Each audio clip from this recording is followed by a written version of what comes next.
All right, so It came and gone. yeah, it came and gone. All right, so we're back for the week for this week of the Hypecast. Hello, everyone.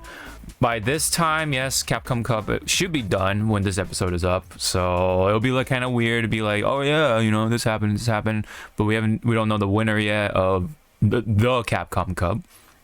But anyway, that's how it goes. We always record on the weekend. But anyway, and live stream on twitch.tv/hog525. You know, that's where we do it live. Around 7 o'clock Pacific time, more or less. So anyways, this is indeed episode 267, which explains the Beautifly and Zawa's background. You know, of course, you know, co-host as always, you know, and then with yours truly as always, Sean, with the old Reina in the background, for those who are watching for Tekken, because we do have some Tekken talk. In fact, we actually have some updates regarding to the capoeira fighter Eddy, right? And we actually have some updates as well for the League of Legends fighting game, formerly known as Project L. We'll talk about the name, so on and so forth.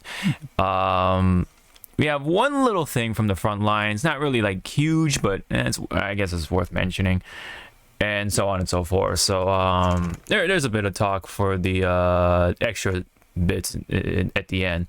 So a bit of a dry week, but still got some stuff to talk about. So yeah, but before we start, a bit of a tangent a little bit, but I have something tangible because I have this plushie right here, which is Clogsire, and yes, it is an official Pokemon plushie, as you can kind of see with the tag. I'll show it on here. That's showing up hopefully. And then I'll show the Zawa right here. There's the tag right there. It's fake, Mom. It says Pocket Monsters with the Pokemon logo on there. Oh, it's made in Vietnam. That's pretty cool. Yeah, and it's got the Nintendo trademark, Show Pro, everything. For sale in Japan only. Wow. I got it on PlayAsia, so you know. Kind of a well-known site for importing stuff. So anyways, yes, it's a nice little Clogsire plushie, very very soft to the touch. It has a beanbag thing on the bottom too. It's got the I don't know if you can like hear the bottom. Yeah, just the bottom portion. Punch it. just the bottom portion is a beanbag, right? It's got the beans in it, and then on top though it's all plush. Soft plush. Fight. Yeah. I will get a co-host. So yeah, you'll probably be seeing me like hug it or something here and there for today. Did you also get a plushie, or is it just something you have? I have my co-host then. Oh, that's right. Good old Benny. That's right. Oh man. Benny from YouTube's.com. Yes, the YouTube's lineup, right? And then Benny is from Max's Yo Video Games. Maximilian dude, you know, the dog, right? You know, family member in the past. Unfortunately, you know, with old age, right, comes the passing of, you know, companions and stuff like that, pet companions. It makes you wish dogs and cats and such, you know, animal companions can live longer, you know, but I guess that's not how life works here, unfortunately. So you know, great dog. I met the dog. I met the pooch several times. Several times. Yeah. I remember I came back from Japan to give the gifts to JJ, and then JJ took me to their house. Right at the time, it was like one of their earlier locations, so it's a different house. I was super fucking tired because it was I was jet lagged from Japan. And then I remember Max had me on the live stream for the very first time during, I think it was Street Fighter 5 when it was in beta, man. Oh my god, such a long time ago. Your gray hairs are showing. Yeah, no, seriously. I think that was the time. Either that or no, I think that was the time. And then I think that was also the time when 15 was still in beta form. There was a beta for it, I think, or a demo, I think. Because I remember we were fucking around with that at the time. But anyway, I'm probably getting that mixed up. But they let me stay over because I was like super fucking tired, you know. So I woke up. I slept on the couch, and I woke up to Benny licking my face, man. Just like, oh my goodness. It was like 1 o'clock in the afternoon. You know, he was like slobbering over my face. I was like, oh god, and then that's how I woke up. Man, what a dog. So I think this human's dead. yeah, it's time to wake up. And then I went home after that. But yeah. Mm-hmm. I mean, you also met Luna, right? Yes, once, I think, a couple times. Who woke you up very uncomfortably. Remember you said that she booped you like somewhere? Yeah, I think. No. It was just all Benny. No, it was all Benny. Oh, Benny just slobbered all my fucking face when I was like I was tired, man, from that jet lag. But yeah, no, that happened. So, you know, that's like one memory I like to share with of my sort of time with Benny. Yeah. Anyway, so you know, may you know, forever Benny be honored, right? Yeah. In memory, you know. Hopefully Benny is you know, taking it easy up there, you know, all that stuff. Yep. From time to time it's good to hug your pets, man. Hug your family member, you know, dog, cat, lizard, whatever, you know, bird. Demon. Whatever it is, man. Whatever you got, hug them. Give them a nice hug, snuggle them, give them all the love you can, because they deserve every ounce of it. So, all right, that's how we open things. So, Yep. Let's start with fighting games. Let's bring up the soundboard, shall we? This battle is about to explode. I actually really like that as a way to get into the fighting game section here. So anyway, with that taken care of, let's talk about Tekken, shall we? Let's start off with some Tekken, with a bit of a trolley post from Harada. So someone randomly asked, like, how do you unlock Tifa, right? Because everyone wants Tifa, you know. This person even uploaded this very convincing fan edit of Reina and Tifa, you know, and this person was asking, you know, how do you get her, and for whatever reason, and Ron was like, let me tell you how to unlock. First, you need to become friends with Shinji Hashimoto-san. Then, if you convince Tetsuya Nomura-san, then you can unlock. So, very funny response to it. And then even Tasty Steve here, you know, commentator, he said, send me the address, Harada, I can do it. Oh man, that's funny. Very I'm sure he can. It's like, I'm sure he can. Yeah. I'm sure something's cooking in the background when it comes to guest characters. So we'll have to wait and see. because we only have 3 more slots for this first season for DLC regarding to Tekken 8. So try not to hold your breath on it, but I'm sure like by the time we get to it, it'd be well cooked. They'd be cooking. So anyway, just thought I'd throw that in there. Very silly post. Nothing, super, weird or anything like that. But these couple of other posts though, or links, is regarding to something from Tekken Talk, I think it was. I didn't even know this. They had a live stream. They even like announce it, or I don't think they really like made it super public. It just kind of came out of nowhere, at least for me anyway. I didn't see it on Twitter or anything like that. I don't know if you had anything beforehand. Did you catch any news or announcement for Tekken Talk? News? No. I heard it was happening, but I think at the time I was either working or I was just knocked out because of work. Okay. Yeah, I did see like a couple of like upcoming like skins for Eddy. Yes.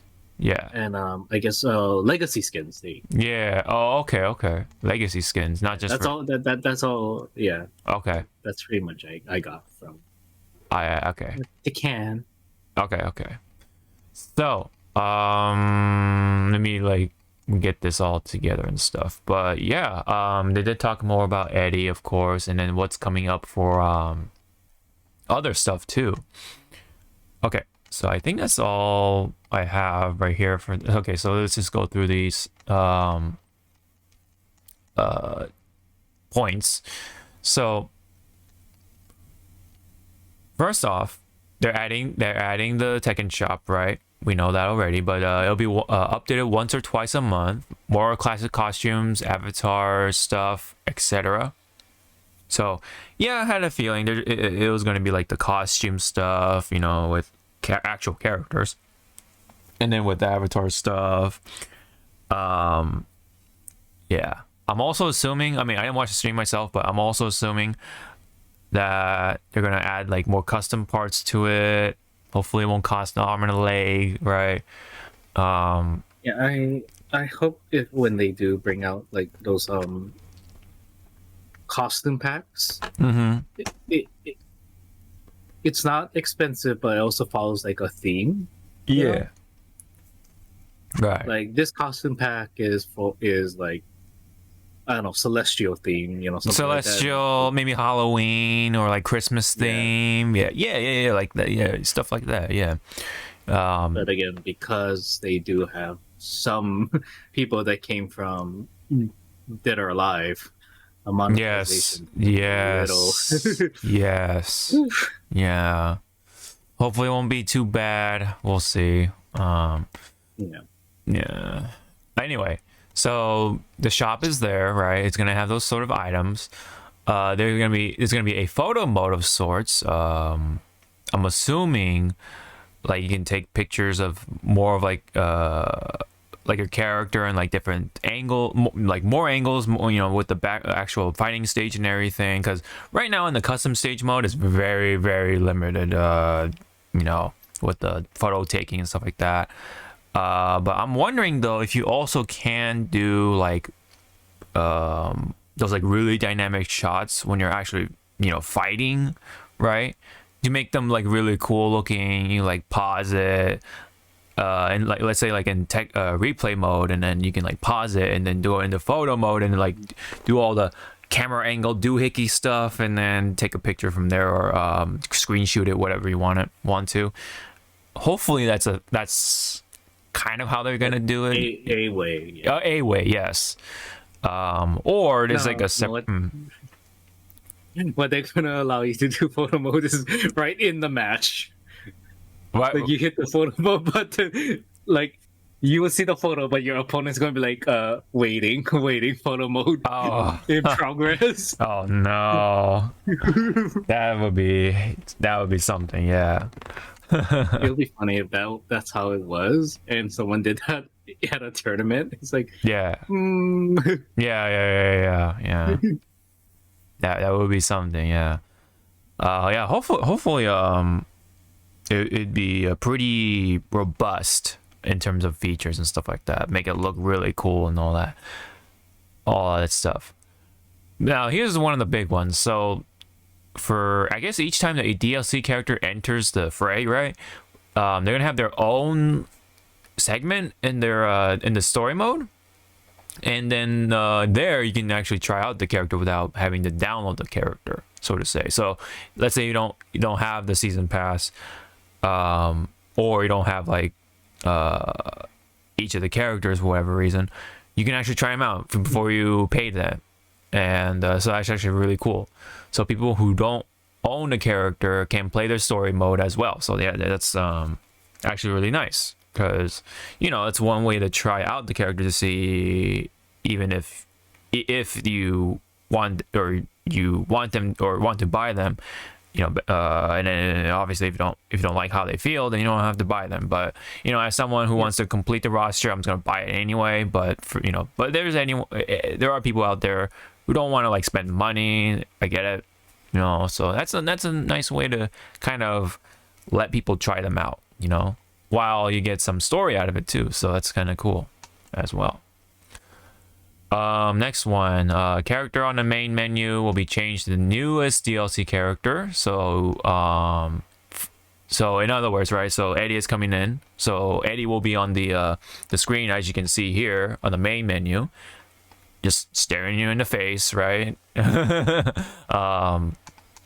right now, that's only that current DLC character.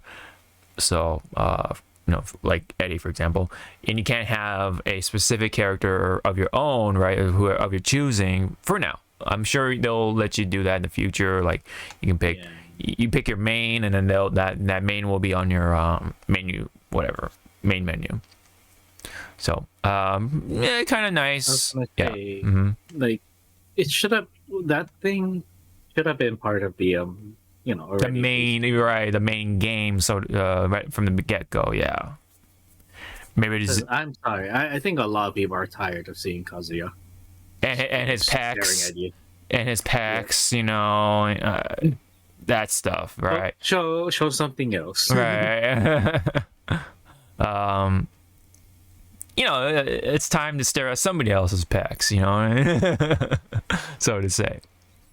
So, but I'm pretty sure though they weren't able to get all that stuff done in time, because there's a lot of characters in this main roster, right? So I'm pretty sure they have to like animate and do all that editing stuff with the face and everything meticulously. So that's probably why they're gonna add it later on rather than now or when the game came out, which it's been about a month at this point. So and yeah, next one will be in late March for the Tekken talk. So I guess for the next DLC character we'll find out, or just like other updates and patch notes and whatever, blah blah blah, whatever updates we will get. Let me see what's going on with this one.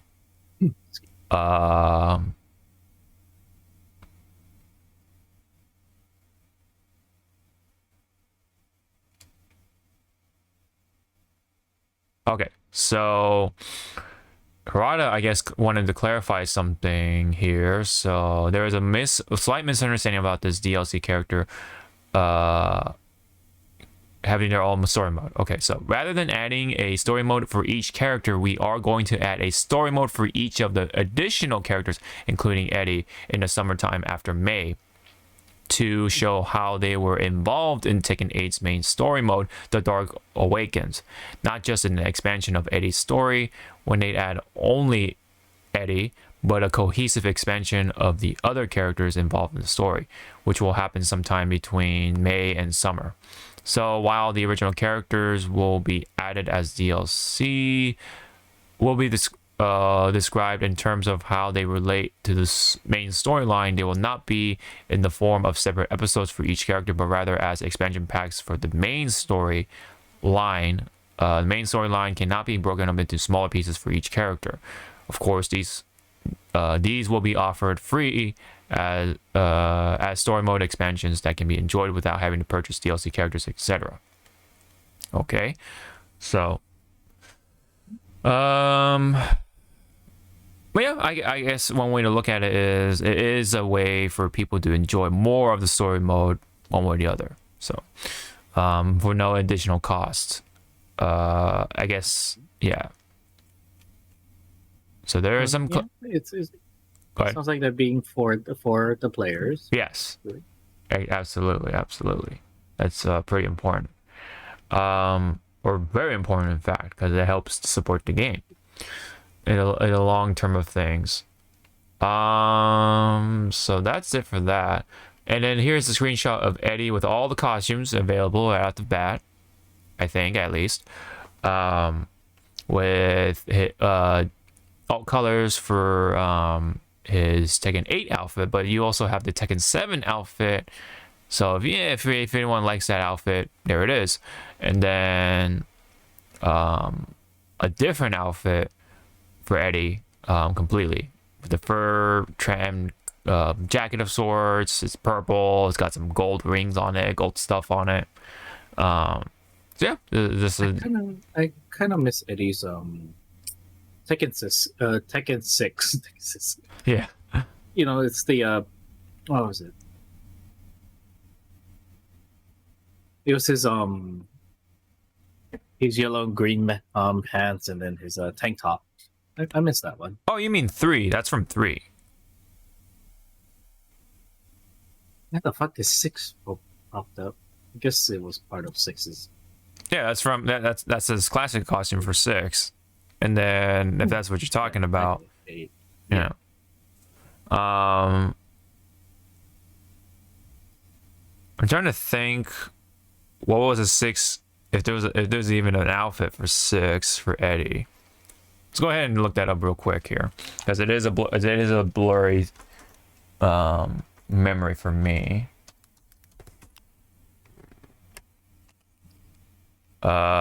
6. That's. Oh, actually, hold on. Right? No, well, I mean, the yellow. This is from. That's a classic, right? The yellow green one. But oh, okay. So I guess this is from 6. Not. Oh, that's strange. What's going on here? I know that's not him. A confusion. Why is confusion? Better whack myself. There's some confliction going on here because the mods showed up, or they're like kind of like messing with the searching here. I know it's in 7 for sure. For this costume. Let me see. Let's just go on the wiki. Okay. It'll clear things up. So hopefully. Yeah. Okay. So 7. That's the leopard jacket. That's for sure. Now when it comes to 6, there probably wasn't a specific costume for him. I think it was like a mishmash of whatever. Okay, hold on. Yeah, because 4 was definitely different for sure, right? Okay, so 5 he goes back to the. Okay, I see. Okay. So, okay, I see. Okay, I thought there was a specific one for 6, but no, there was one for 4, and then 5 and 6 are going back to the classic, costume that started from 3. So it's kind of like weird because they skipped 1 and then they go back to the outfit for 6, 5, and 6, and then 7 is like, oh, okay, all right. But anyway, they have these costumes, right? Hopefully the classic, yellow and green one do show up in A, but I'm sure that'll show up. They gotta feature that, right? At least at some point. So that's that. And then when it comes to other features, you have an online practice mode, so that's pretty cool. We already went over photo mode and the DLC story character episodes, but also a feature showing super ghosts versus super ghosts, essentially. So you can have, like, I guess a ghost tournament if you want, maybe, if you want to do that. And then last one here covers other points and then to kind of like add stuff, ghost versus ghost battles. Pretty much, the game is taking your, what was it, your fighting style. Yeah. It takes recreate it. So if you played Killer Instinct, you know, the recent Killer Instinct. Yes. Pretty much the shadow mode. Oh, okay, that's pretty cool. Okay, so in addition to that, I guess they're trying to like have more of an accurate disconnection rate display, and then banning players will happen when, you know, especially when you pull the plug or, you know, rage quit.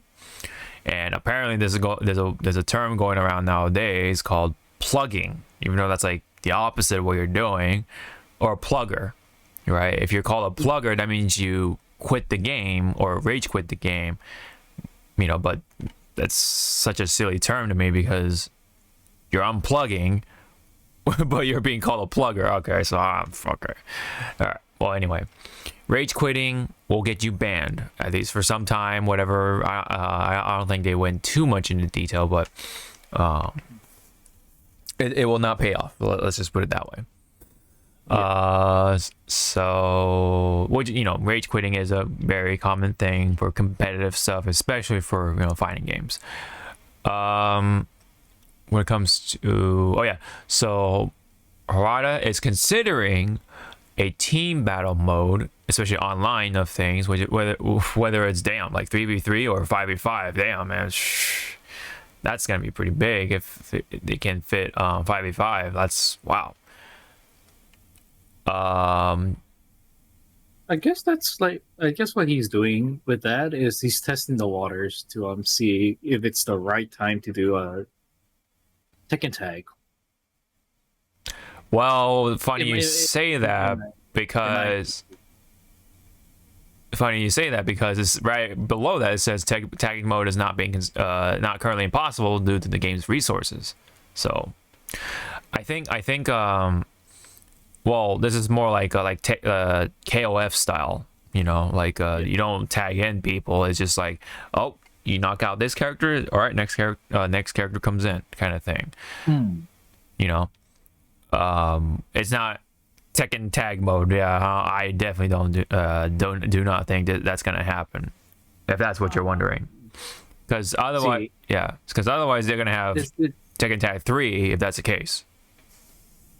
Let's see. This would have been a good time when they bring this type of mode to bring Mokujin and just have your all out random Mokujin battle. Oh man, that'd be really funny. That would be pretty funny. Just 3 Mokujins on each team, and it's like, good luck. Yeah. That would be pretty hilarious to watch. Because it's like, all right, what's this Mokujin gonna do, right? And plus, isn't Mokujin switching in each round, not each match? Yep. Yeah, so that's exactly. It's like even more random, right? So more randomness, you know. So yeah, that would be pretty interesting to see if anyone dares to set that up at some sort of like show or tournament or something, or some sort of exhibition or something. That'd be pretty cool. But anyway, so unfortunately, not a tag mode. No tag mode is possible right now. I just expect them to make Tekken Tag 3 if that's going to be a thing. If they're gonna get even consider that route. Other than the Tekken shop, the quit button is now added to the main menu. Okay, that's for the convenience. And then when it comes to merchandising, they're gonna make a Reina jacket, so that's kind of cool. If anyone is a big fan of Reina, right? her jacket will be. Uh, that's kind of bad because it's like, wow, I have the Reina jacket. Too bad you cannot get her shoes. Oh yeah, you gotta like complete the outfit, right? You know, Yeah, especially cosplayers, right? I mean, they want the whole thing. I'm sure. I'm pretty they damn. want they want the whole package. Yeah. The shorts, the leggings, the what do you call the strap for her thighs, right? And then gloves, her top, everything. You know. Otherwise, you gotta get creative with it, which I'm sure that's a process for cosplayers. So, yeah. I mean, I've seen a lot of good cosplayers. Like, if it's a character that you really like, they do everything. Like, they even do their hairstyle for that year. Yeah. Which was funny when sorry, segue. When I used to do like some big cosplays. Yes. My Sombra cosplay, my friend was like, "Don't just grow out your hair, and and I can, hairstyle your hair to look like Sombra." It's like, I don't fucking spend 1 year to do my hair like that. I can barely maintain my hair short, so Yeah. It's it can be a struggle for some people. I mean, yes, you can take the wigs out of the wig, but there are people who want to do it naturally, right? And for some people, it's a struggle, right? I mean, I myself, if I were to try to cosplay a long-haired character, right, that's gonna be a struggle because my hair doesn't really get long; it just kind of gets more dense, if that makes sense. It just kind of gets more packed, right? Some people are like that. Now, I think eventually it will grow long, quote unquote, but not like the straight long hair that a lot of characters have or whatever, or just people in general, I should say.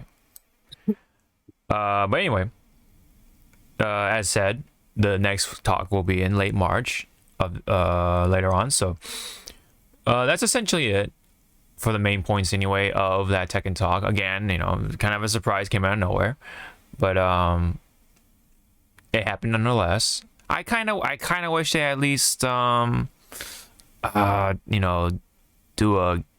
gameplay video of sorts for Eddy on YouTube, kind of like how they do it with like in Guilty Gear Strive. They show off the characters on YouTube, right? Oh, he can do this. Oh, he can do that. Oh, this move does this. Oh, this move has these properties or something like that. Oh, he has this character has his passive ability to do this or something like that, kind of thing.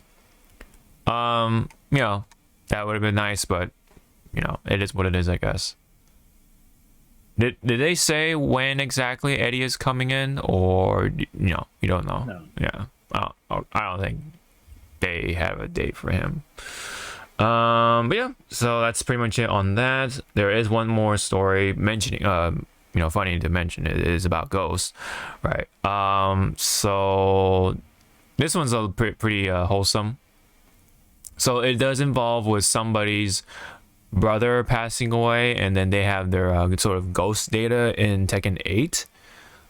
So the sibling wants to preserve that ghost as long as they can, and ask Harada to see if that's possible. Like, so I'm just gonna call her Kitty.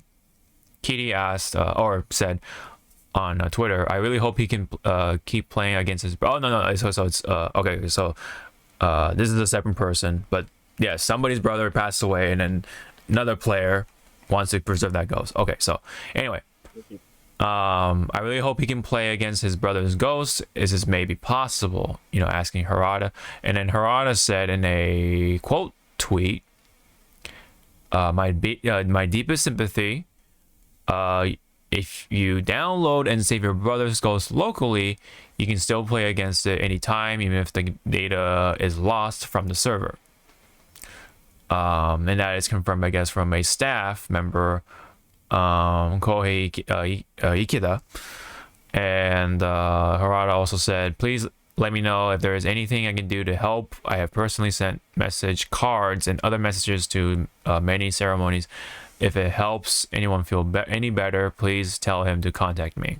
You know, that sort of stuff. You know, yeah, you gotta give it to Harada and his team to go the extra mile to, you know, like even this sort of specific stuff. And you know, I didn't really think about that, right? I think it reminds me of this one story of somebody who purposefully loses to the ghost in a racing game. I forget what it was.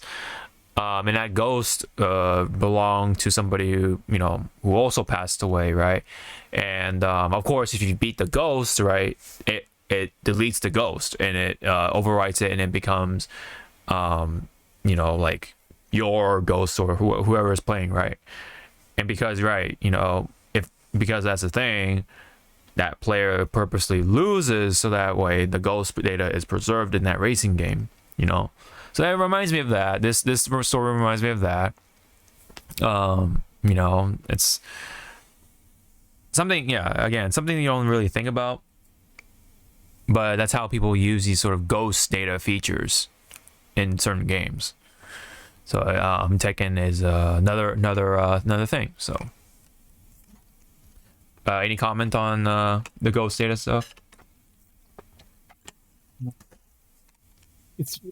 One, it's really nice that Harada is like reaching out to, like, you know, players that are struck by unforeseen tragedy. Yeah.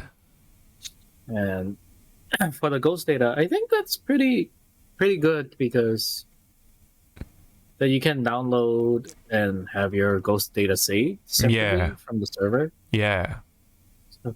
So it, on one hand, it's a pretty good training tool for yourself to, like, kind of break the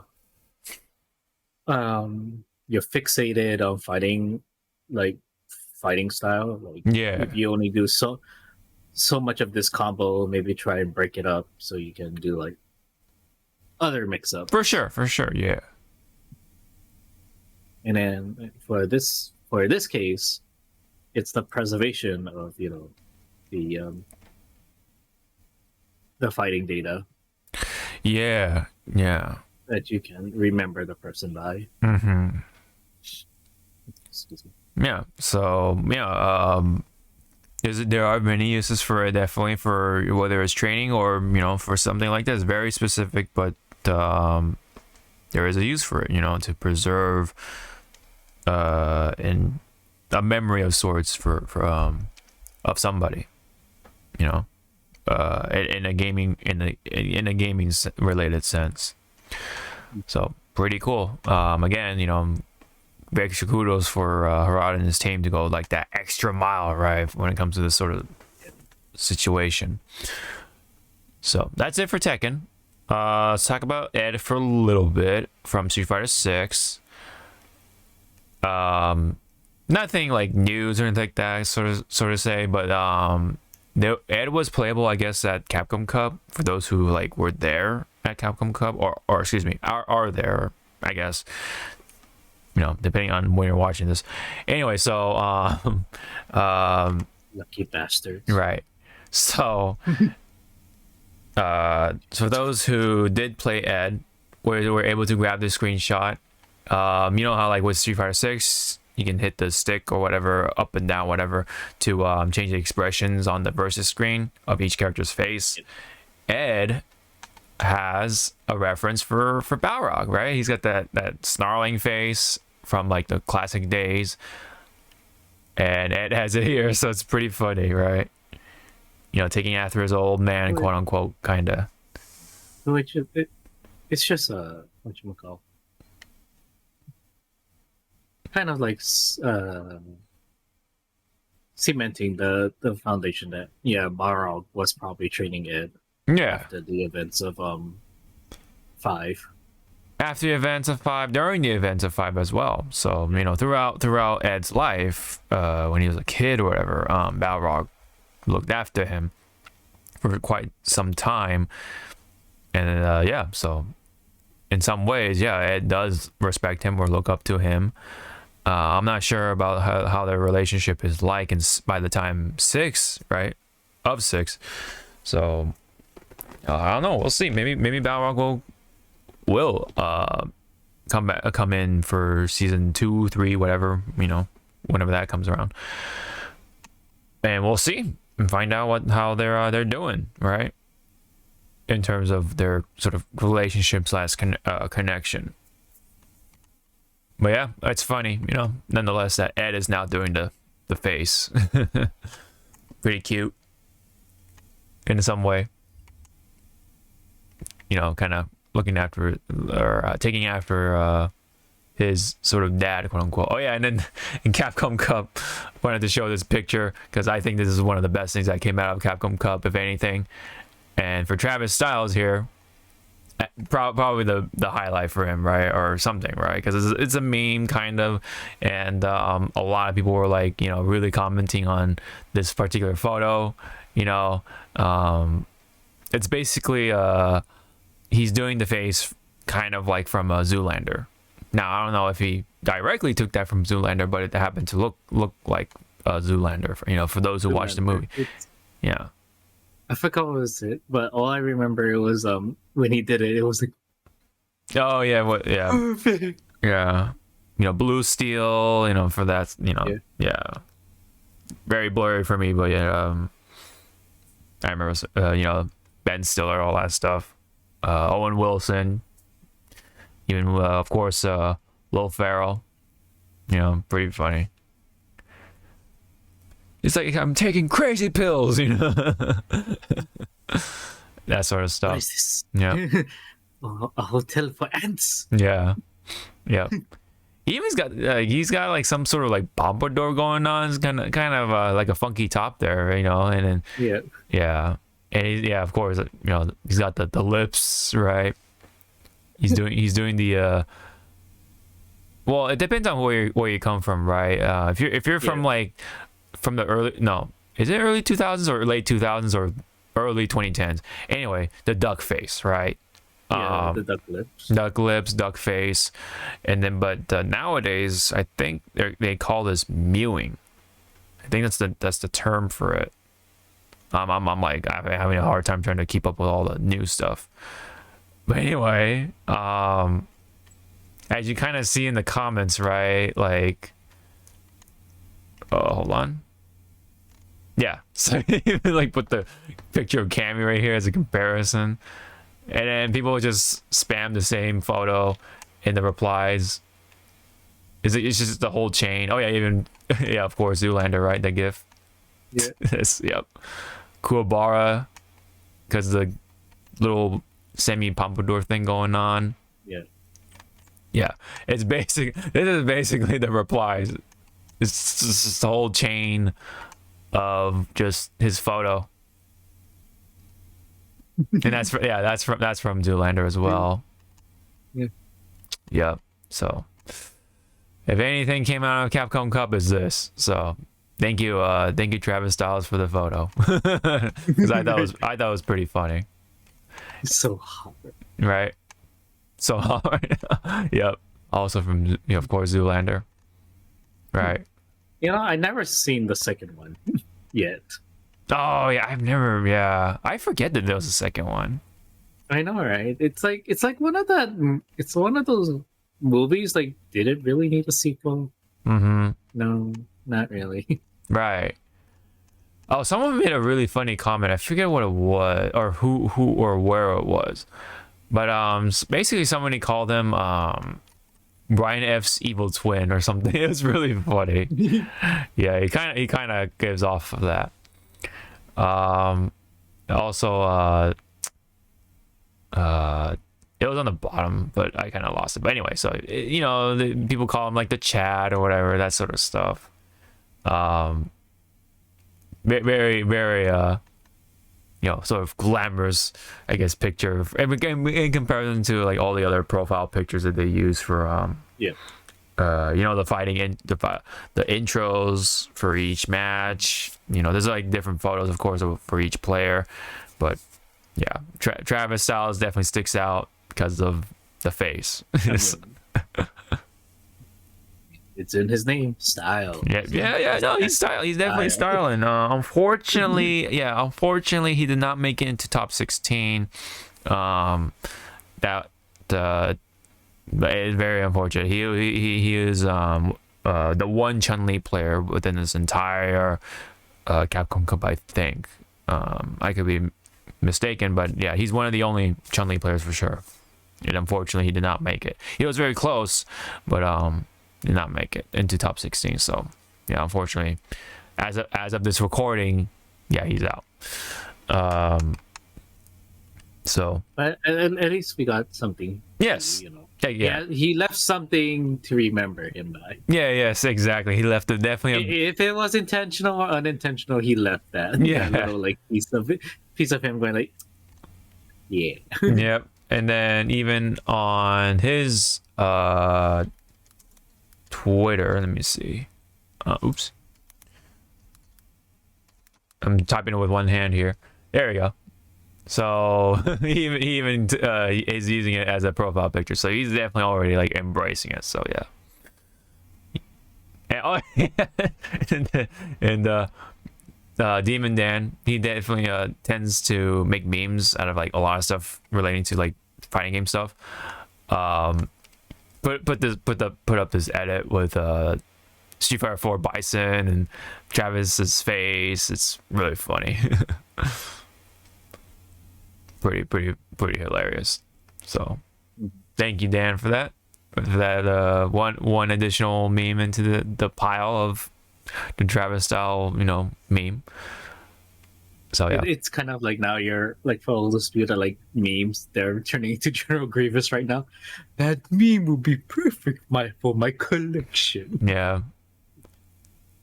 I like this video, little short video from Sherry Genix, just zooming into Travis's photo. Coming from Australia, by the way. He came from Australia.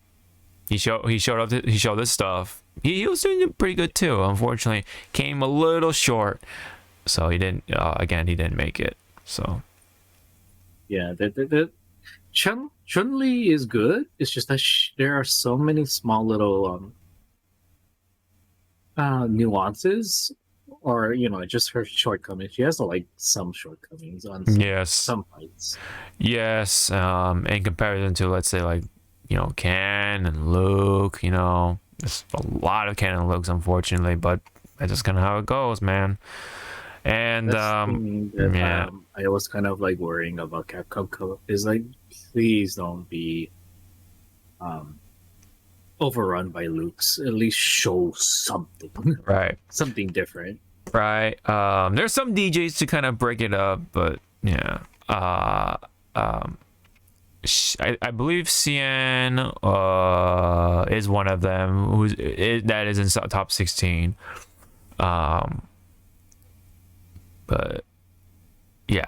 Anyway, so unfortunately, right, like a lot of the different characters didn't make it in there, right?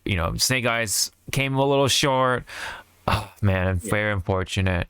What was it? But again, to Snake Eyes, thank you for repping the big boys. Yeah, the grapplers, right? The grappler life, man. Big grappler respect. Life is a struggle, but once you land those command grabs, people run for the hills. Yeah, it's always, man, like such a great moment whenever you see Snake Eyes do or just any grappler player, man, just get those mix-ups with the command grabs, make them scared, and then just go in there and just rip them apart, man. It's something, man. It's definitely something. Yeah, like it brings me joy. Like sometimes when a grappler player is commenting while they're playing to like the opponent, is like, please don't do that. I'm gonna grab you. What did I say? Do not do that. Yeah. I will grab you. Oh my god. Mm-hmm. Or I forgot who it was. Oh, there it is. But Oh yeah, it was a it was like their crew. Uh One of them was playing Zangief, and he's like, do not jump, I will grab you. huh. Do not scurry forward, I will EX my throat. What are you doing? You just hear, I think it was like Daryl or someone else like Somebody, screaming, yeah. stop, stop it, stop teaching him. He's like, I have to teach him how to defeat a Zangief. Don't do that. hmm Like, it's like, it's like you guys are just bullying this guy at this point. hmm Okay, so this is from yeah. So I found the comment. So yeah, he somebody was like, yeah, he looks like Brian F's evil twin.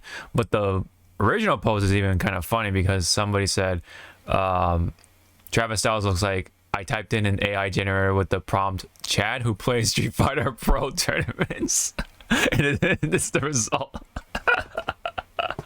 I'm surprised no one did the a black and white version of this picture. Yeah, I know, right? To make it look like, you know, the what do you call it, the Giga Chad thing. Yeah, I was also pretty surprised they didn't do that, but yeah, no, you know, Rob TV, and then yeah, people are laughing it up. It's yeah, it's quite the photo. Let's put it that way. All right, let's get to move on to the big thing for this episode for fighting games, and yes, that is a title update for formerly known as Project L, but now the League of Legends fighting game is called 2XKO officially. What are your thoughts on this as someone who does play? Yes. Yeah. Okay, at first, reading the title, like before hear how it's supposed to be said. Yes. I read it as 2 times the KO. I was like, oh my, is this title? I was like, the fuck is this title? Yeah. See, that's funny because I thought it was double KO. That's how I read it. Yeah. But as like I was talking to like some people like in Discord and amongst friends, is like, yeah, they should called it something else to keep in the theme of League of Legends. Mm-hmm. So like at the moment we have League of Legends, which is their main one. Then they have Legends of Runeterra, which is their card game that kind of expands the lore and other characters. Yeah. And they have the League of Legends, the Ruined King video game. Mm-hmm. And then they have Arcane, but it's like Arcane League of Legends. Yeah. So yeah, so a lot of people are going like, they should have kept like that type of theme. Yeah. Or mixture of words. So someone pointed out it should have been like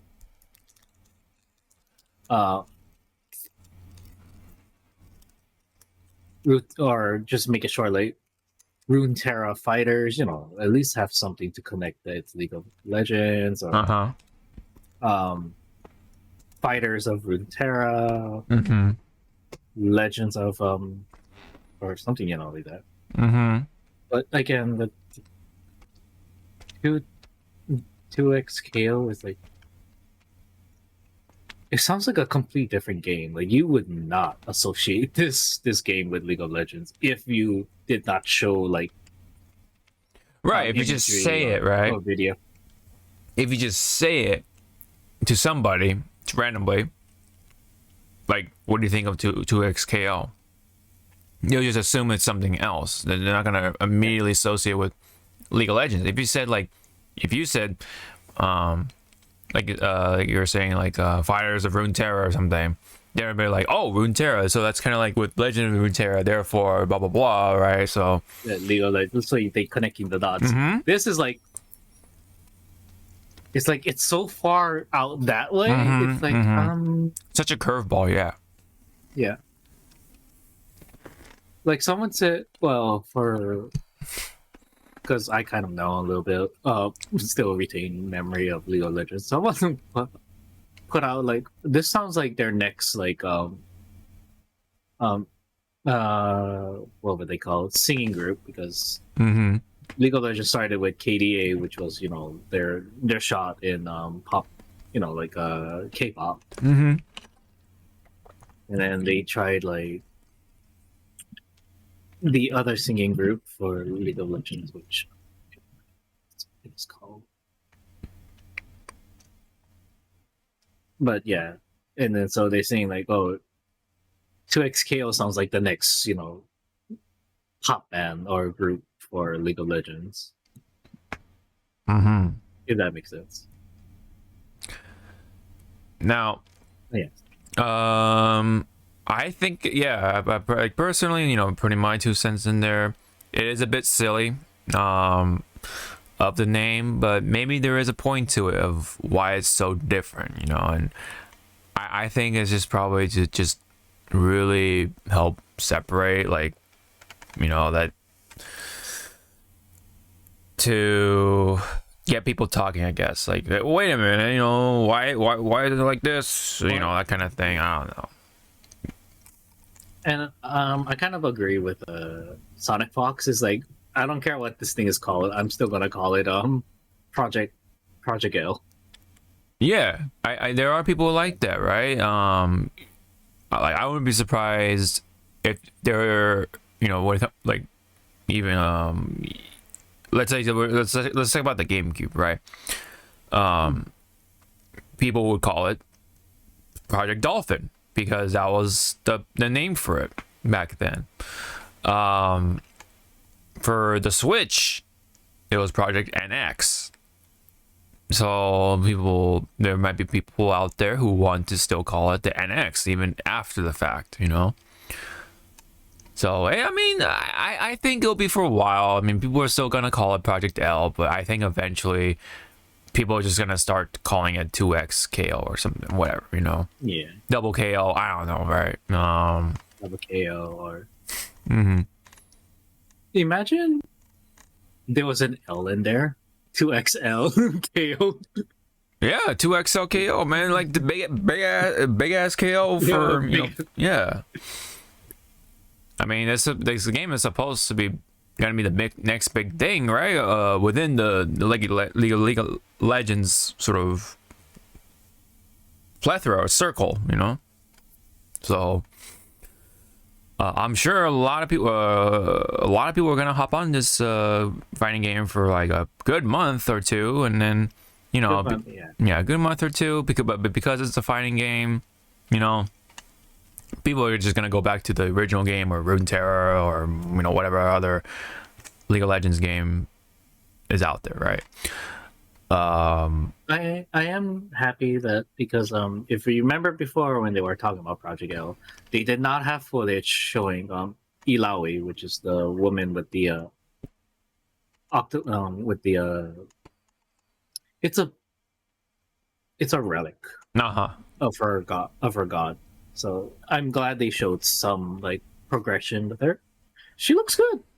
Yeah, But because of the art style, I think they took some liberties from the Ruined King game, because she kind of looks like it, but it was just but shaded different. If that makes sense. Let's go through the video real quick because I actually have not watched the whole video. It's like 55 seconds, so yeah. So It's Amaterasu right there. Okay, so that's Yasuo. Ari. Are we hurting each other for sports?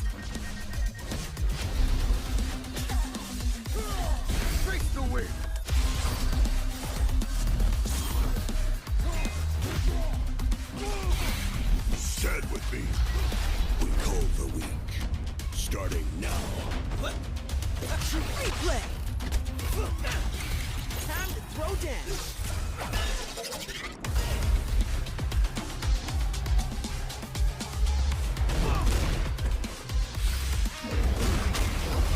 okay. About time. I wanted to say something, even though it might maybe put me on the blacklist for what's it called? the creators of Dungeon Fighters. The editing is much more better and more appealing than Dungeon Fighters. Yeah. Right. DNF duel.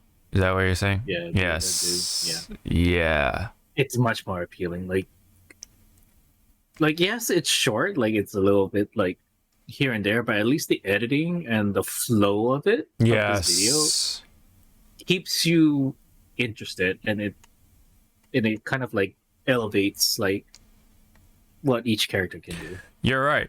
Yes, yes, granted they show several or couple or several characters, let's just say, right? Yep. Multiple characters.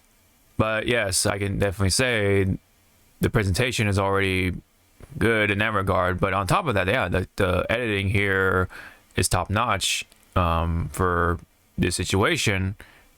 I wonder, when the screen behind them goes like right here. Yes. I wonder if that's like how they are their intro. They swing in, the screen is like this, and then they go into Maybe, yeah. I want to into a match. It looks like something involving with their super or something. Like it could be like their big super thing. I don't know, or it could be just something exclusive for the trailer. I'm not sure. Like, well, the background, I'm definitely sure that's for the trailer, but this animation, right? This this particular animation is for their super. Yeah. I'm sure. Super or their intro. Something, yeah, for their intro super or the big super or something. That's for sure. That's for sure the super. But this part, yeah, it's maybe it's for, or even for the victory screen, right? I'm not sure. Oh, also nice. Oh, I was gonna say nice pause there because I love the swoosh. Oh yeah, this part, yeah. Oh, judgment cut. Yeah. A lot of people are gonna pick Yasu, or Right. That's his name, right? Yasu. Yeah. Yep, yeah. So that's his Darius. Darius, yes. That's the new fighter, right? That's like the actual exclusive character for 2XKO or. He's an old. Oh, is he legend. old character? Okay. I thought he was actually made for the this game. No. Okay. She's almost an old character at this point. In Okay. time. She looks pretty cool. Yeah. They made her fucking beefy. Yeah. Beefier than what she looks in League of Legends. Okay. Yeah. She looks pretty cool. I think I might first pick her and see. Like that might be one of my first picks. Something about. I wonder if her she must have a special to summon. So what Ilaoi does passively in League of Legends, she summons tentacles, ghostly tentacles that if a opponent or the minions pass by it, it just it's like little turrets. They're like Yeah, I get it. Okay, maybe she can like put down something, and then if they set it off, it'll like kind of like be like kind of like a Venom's trap. Yes. Yes. Yes. Yes. Because they did say they asked like a lot of fighting players to give them feedback of how characters are. Right. And a lot of the people who working on this game are from the FGC, so it's including the Cannon brothers, right? So they also are part of Evo, so there you go. They also had a hand in the rollback netcode, I believe, at least the popular rendition of rollback netcode. Anywho, so this is very fighting of FGC centric, right? To some extent, at least. So yeah, I mean, hopefully, yeah, like she could do that, or I was gonna say she would also remind me of what's the mummy from Killer Instinct? God damn it, it's like right on the tip of my tongue. Conra. Conra, thank you. Because he also has like the long range slam grab thing, and then here she's also doing that. So maybe hopefully she could do something like that too as well. You know, see right here, like boom, boom. You know that long technical arm slamming kind of grab, kind of like on Raw, except with his bandage wrapping, obviously. But he does have like the sand traps and all that stuff, so maybe something like that. But obviously with tentacles like swirling around instead, or like like we were saying, like Venom, right? Maybe she can work like Venom as well, if not, but yeah, so the big thing here obviously is the name. So Is the name. And did they say it here? To which I No. wouldn't be surprised, like maybe because again, this game is not ready yet. Everybody. Yes. It's still cooking. Yes, very much so. But I kind of want to say I would not be surprised if they just like later down, like let's say when it's almost ready for beta testing, they do another name change because the name's not really rolling off the tongue. Yeah. I would not be surprised. Yeah.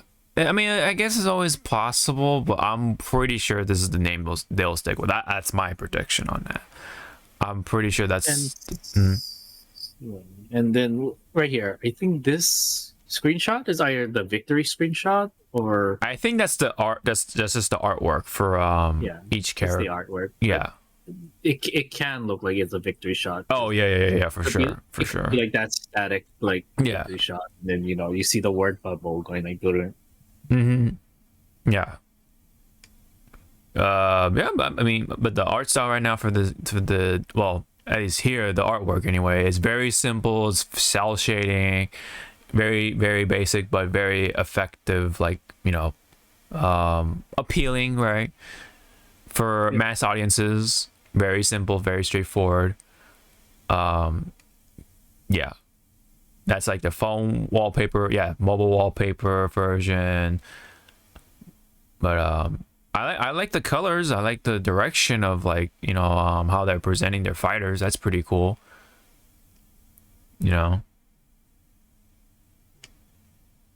Especially like once you take away the colors and just stare at the line art, pretty cool, I must say. And then if you look closely, it's like very very sharp cell shading, very very apparent. There's no gradation. It's just boom, like color.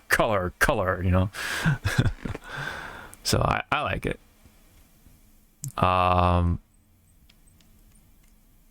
then I forgot to say, the game itself looks really good. Like they came a long way ever since the first time they showed the game, and now as of right now, it looks like it's ready. But obviously there's more time to be had for let the game to simmer, cook. Yep. It'll only get better.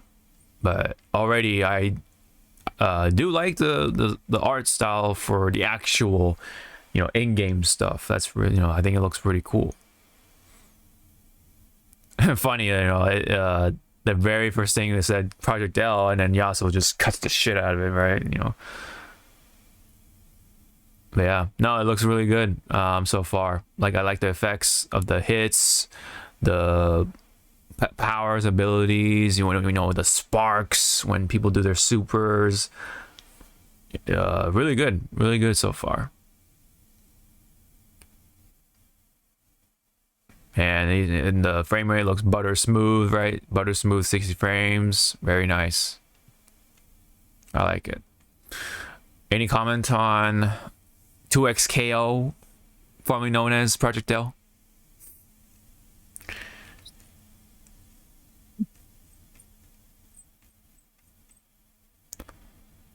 Oh, I said how's the online going to be? Yeah, That's like the second. yeah, That's like the big second. I have faith in it because we're talking about the Cannon brothers, because they're the one, they worked on that netcode, so I have faith that it will be good, right? Now, are there going to be other issues when it comes to online? Oh, absolutely. I mean, I'm pretty sure the servers are going to clog up because there's a lot of people or something. It's there's going to be something going on with online for sure. But I think the core game of itself, I think that's also pretty important too. Is the game fun, right? What are we going to do for unlocking stuff, or are we unlocking stuff, or are we just only going to be competing online, right? That gets pretty shaky, right? Is there going to be a story mode? Arcade mode. Yeah, arcade mode. Yes. What's it called? Ladder. Like the climbing. Oh yeah. The survival mode. Yeah, that kind of stuff. Survival mode, and also you were bringing up skins, and I was going to say there's a lot of fucking skins for each character. So it's like, what is going to make it in versus what should have made it in?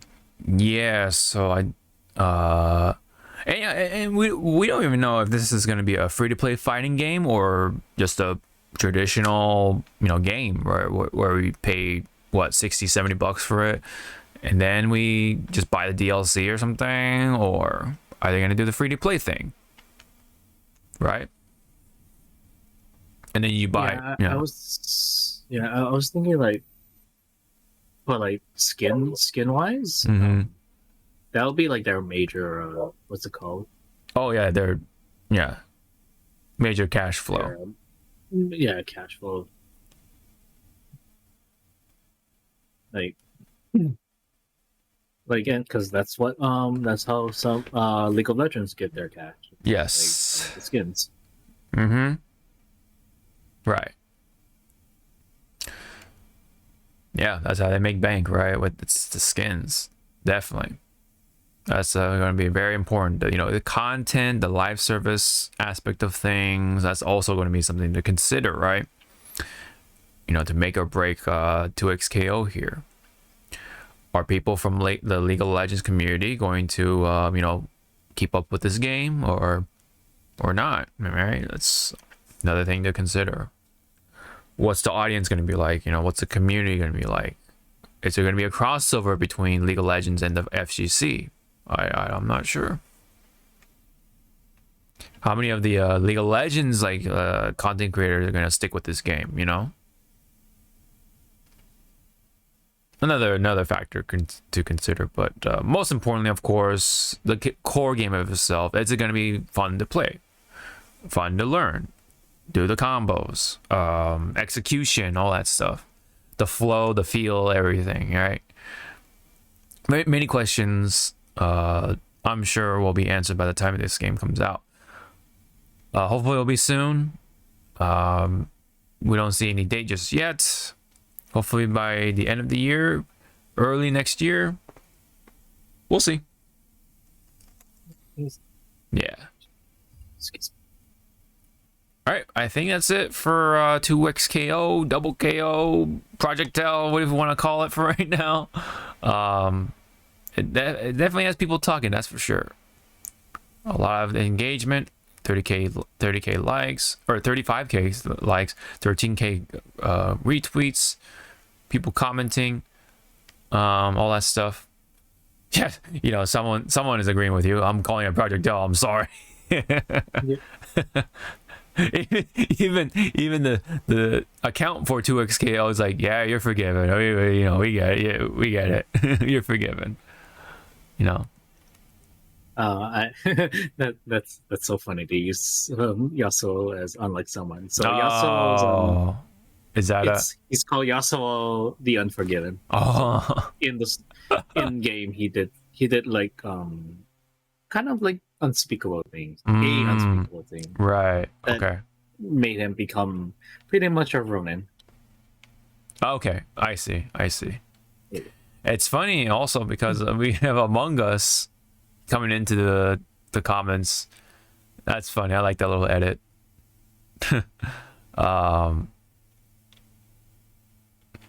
coming into the comments. Yeah, so that's saying something, right? People are looking forward to the game. A lot of people are looking forward to a fighting game, right? It's always kind of nice to see. I feel like fighting games don't get enough love or spotlight, so it's going to be pretty nice to see that you have even Actman is commenting on it too. Anyway, so it's nice to see a fighting game covering a major franchise like this, so that people can get into hopefully the genre, right, and support it in that sense. All right, so that's it for that.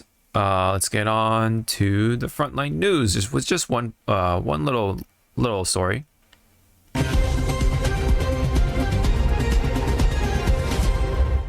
It's just kind of an excuse to play that sound because I like it. I like the intro little sounds.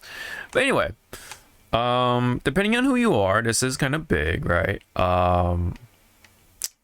It's not letting me click on it for some reason, but let's go ahead. Stop touching me. Yeah, I'm not sure why it's not letting me click on it. Because, yeah, see, it lets me click on it here, but when it's here, it's like, okay, man, like, what's going on, Google, or what's going on, internet? What's up, man? Anyway, this does involve with Twitch. We've covered the story about Twitching ending their services in South Korea. Apparently, there's a follow-up to that. So, according to Dexerto, the Korea Telecommunications Commission, or the KCC, fined Twitch. They fined Twitch the equivalent of 300,027 and $67 for suspending service in South Korea. So, following that, according to Yonhap, the KCC made the decision that Twitch terminating the ability for users in South Korea to access VODs wasn't necessary to keep the service alive. Now, I didn't look into it too much, but let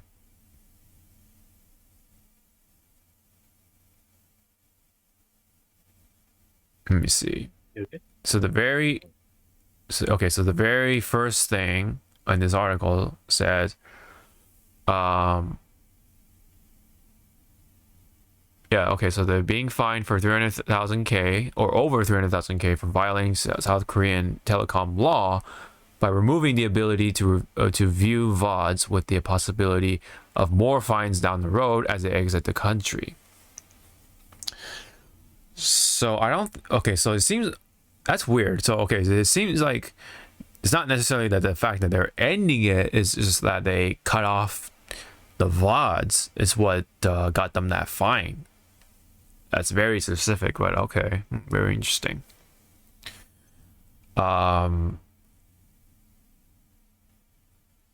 Meanwhile, I guess Twitch was banned in Turkey alongside Kick due to people gambling on stream. In some regions, support for Twitch's streaming services can cease out of nowhere. Okay, South Korea is a unique case. People have known about Twitch's services ceasing for a while now, but the government is catching up with the services they've disabled over the past year or so and are beginning to hit the company with fines. The first one being worth over $300,000. There may be more to come. Let me see. Yeah. So that's just what we read. Let me just skim through this stuff.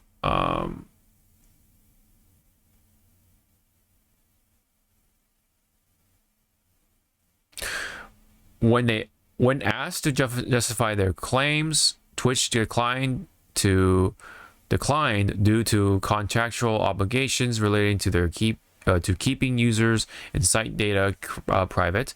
Additionally, Twitch would have to present evidence that their decision to gradually take away features from South Korean users and leave the country was necessary.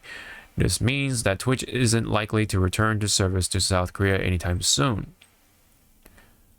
There's also a good chance Twitch will be forced to provide refunds for those who have been affected by the service being discontinued, with the KCC warning Twitch that they need to prepare user protection measures as they cease service in the country. While big international broadcasts like the LCK, League of Legends Championship Korea, and other big esports events taking place in the country will remain on Twitch, local live streamers are out of luck. Oh, that's interesting. So only the big companies, right, like Riot, to run League of Legends are allowed on Twitch, but everyone else, they're just up in the air, just lost at this point. That's damn, that's fucked up. Any comments on this situation? You would think like they would learn, right? Twitch at this point. Like, Yeah. They started off when Twitch was created and stuff was for the streamers, and then now it just comes little by little that what corporate greed. Yes, very corporate, poor corporate. Yeah, for sure. Not to mention all the the weird policies and the inconsistency on those policies, banning people. Yeah, banning people for the smallest thing, mm-hmm. or for people that outright fucking at live sex. Yes. Oh, you gotta slap on the wrist. Don't do that again. Mm-hmm. Yeah, get banned for 4 days. It brought viewership. In the wrong way, but yeah, that's the real messed up thing, right? It's you have these streamers get banned for 4 days, and then they get all these viewers, right? And then, but like you said, there are smaller streamers who get banned for the smaller things, and yet they get banned for way more than 6 months or maybe a year even. That's fucked up. And then of course by that time their momentum is dead. It's super fucked up. You're shit out of luck. And now on top of that, in Korea it's most streamers are shit out of luck, right? Trying to make it big in Korea, but only the big shit League of Legends, for example, right? Yeah. Will remain on Twitch because guess what? They got money. And it's at this point not a partner or what's it called, sponsor, or one of their investors. Yes. So you don't want to piss off the investors. Yeah, absolutely.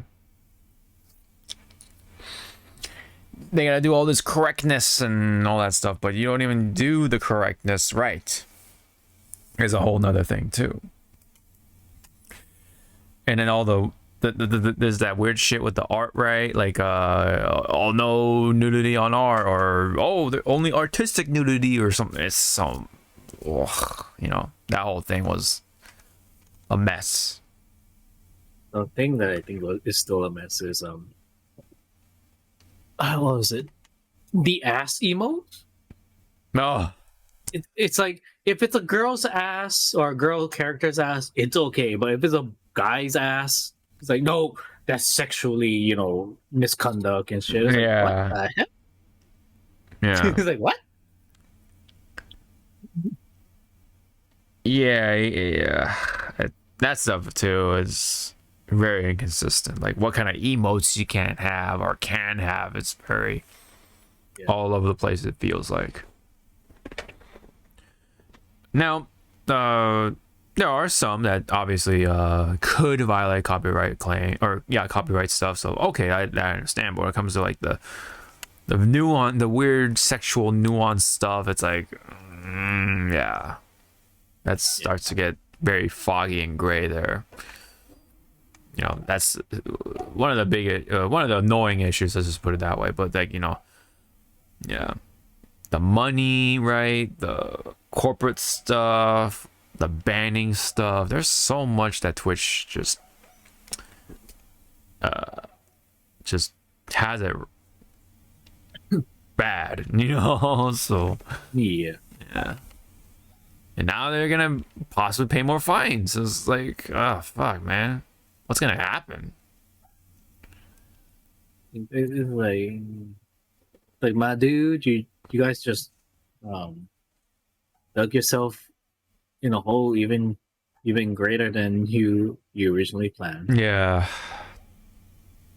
Trying to get yourself out of the hole, but you wind up just making the hole bigger, you know? It's like, you guys need to go up, not down. Yeah, no, exactly. So yeah, we'll see. We'll see about the Korean stuff, man. We'll see. All right. One thing from games. So let me go ahead and play this sound.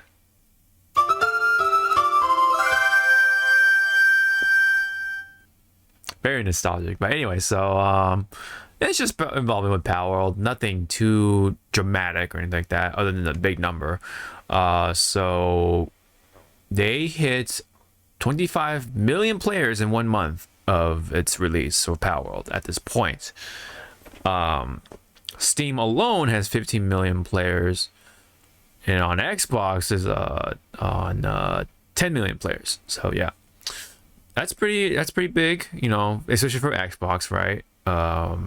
You would think that, you know, with Xbox it'd be lower because of what's been happening with Xbox nowadays, but 10 million, man, that's a lot, you know, for especially when you have Steam being there.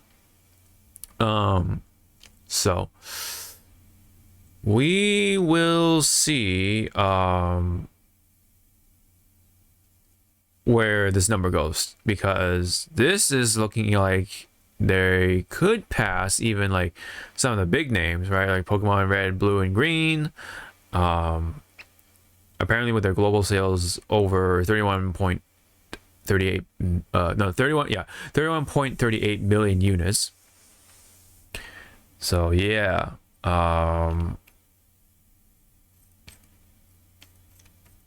there's no like other like stuff about, you know, whether like whatchamacall, Pokemon Company finished their investigation or not, because remember we covered that story as well. You know, whether Power is infringing, you know, infringing or plagiarizing properties and all that stuff. Yeah, haven't heard anything about that just as of yet. But yeah, Nintendo's being, or Nintendo's, well, she's one. Pokemon Company, yeah, Pokemon Company's kind of being quiet. Yeah, unless they're still grabbing like more evidence.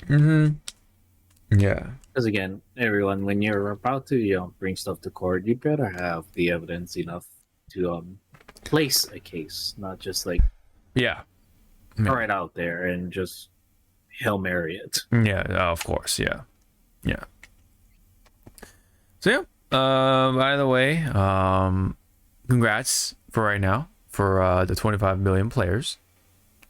Didn't think that Power would be this big, but it is at this point.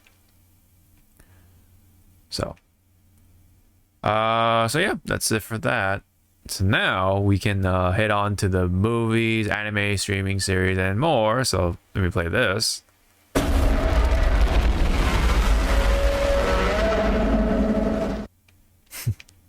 So anyway, so yes, one of the big ones for movies, because it does relate to gaming, especially for us, Borderlands both of us played Borderlands at some point. I actually never played the first one, but anyway, we have the trailer finally, so we can definitely take a look at. Let me hold on. First off, mute this. Okay, so now we can hear it, but they can't. So.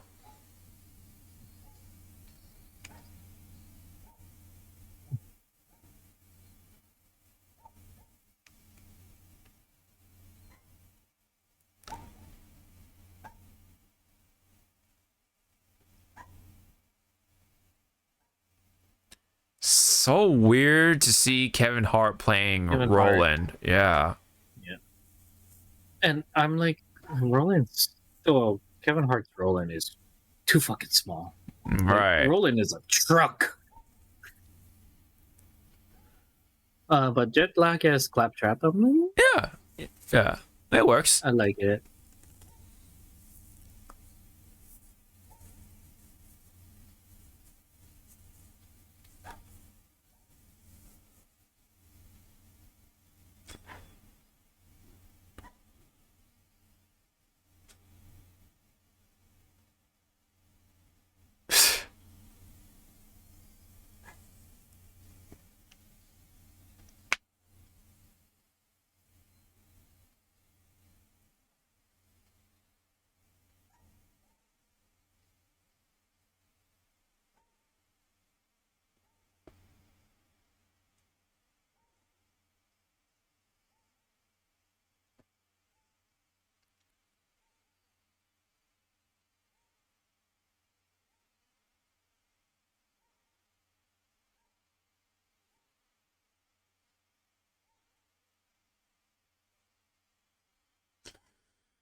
You know, I wouldn't be surprised if Kate Blanchett actually plays Borderlands.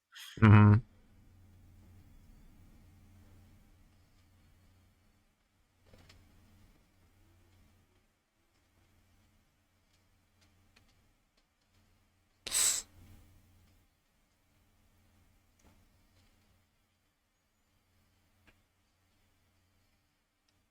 Yay, Moxie. Yeah.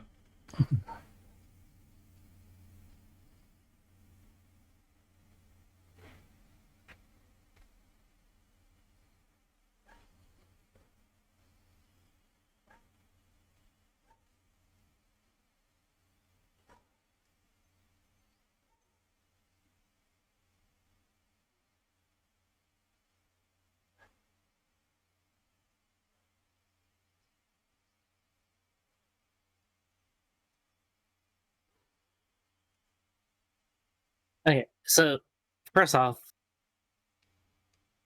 I'm interested. I'm gonna give it a shot. Right. Yes. I just don't understand why they have characters that are from two different games.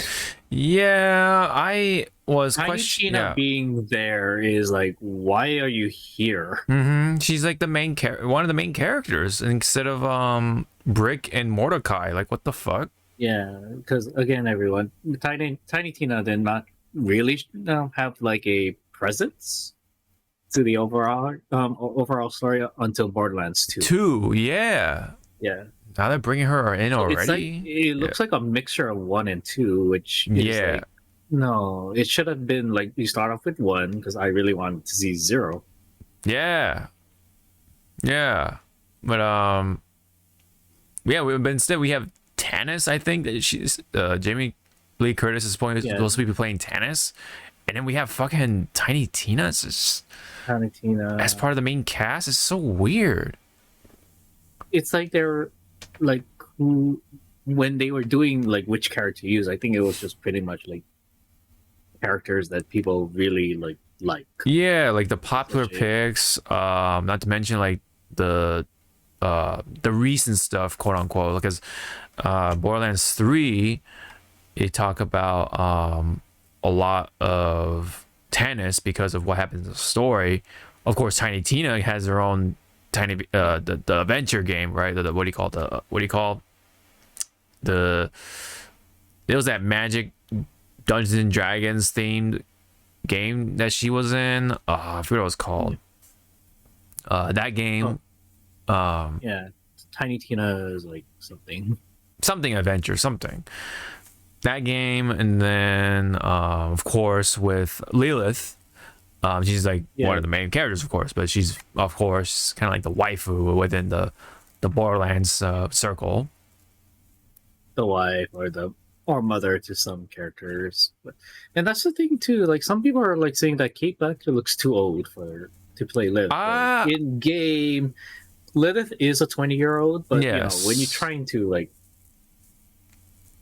stuff, bring it. I understand that complaint, but it's at least Kate Blanchett playing her, so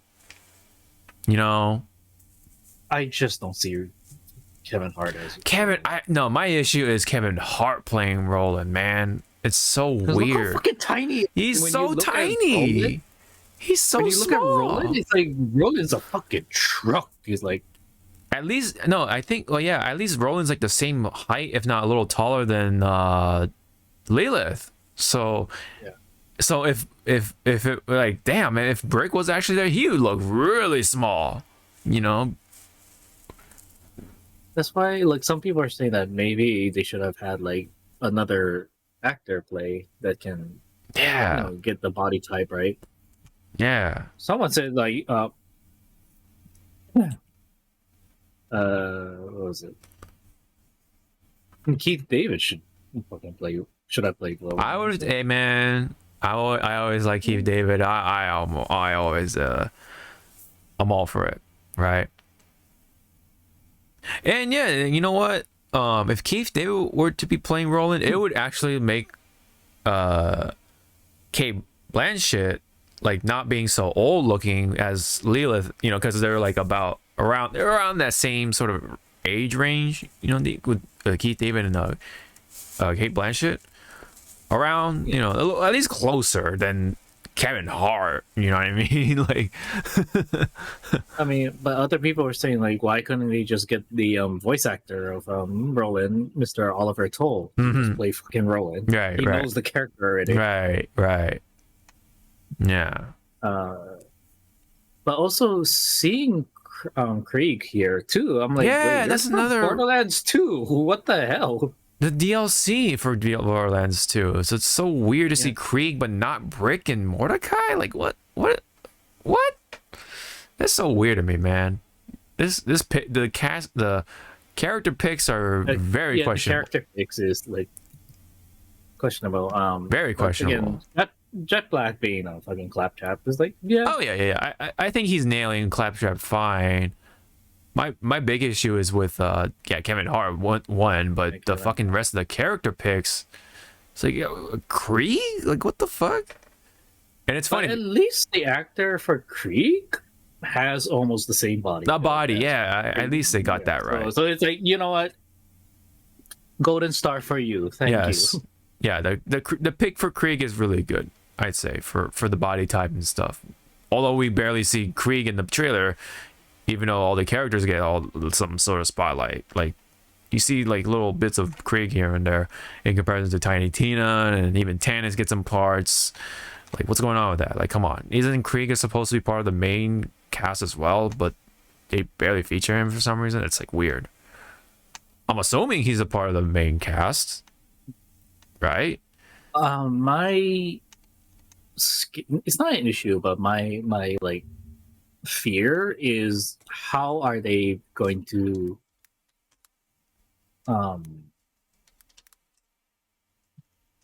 play out Mad Moxie, because I love Mad Moxie. Yeah.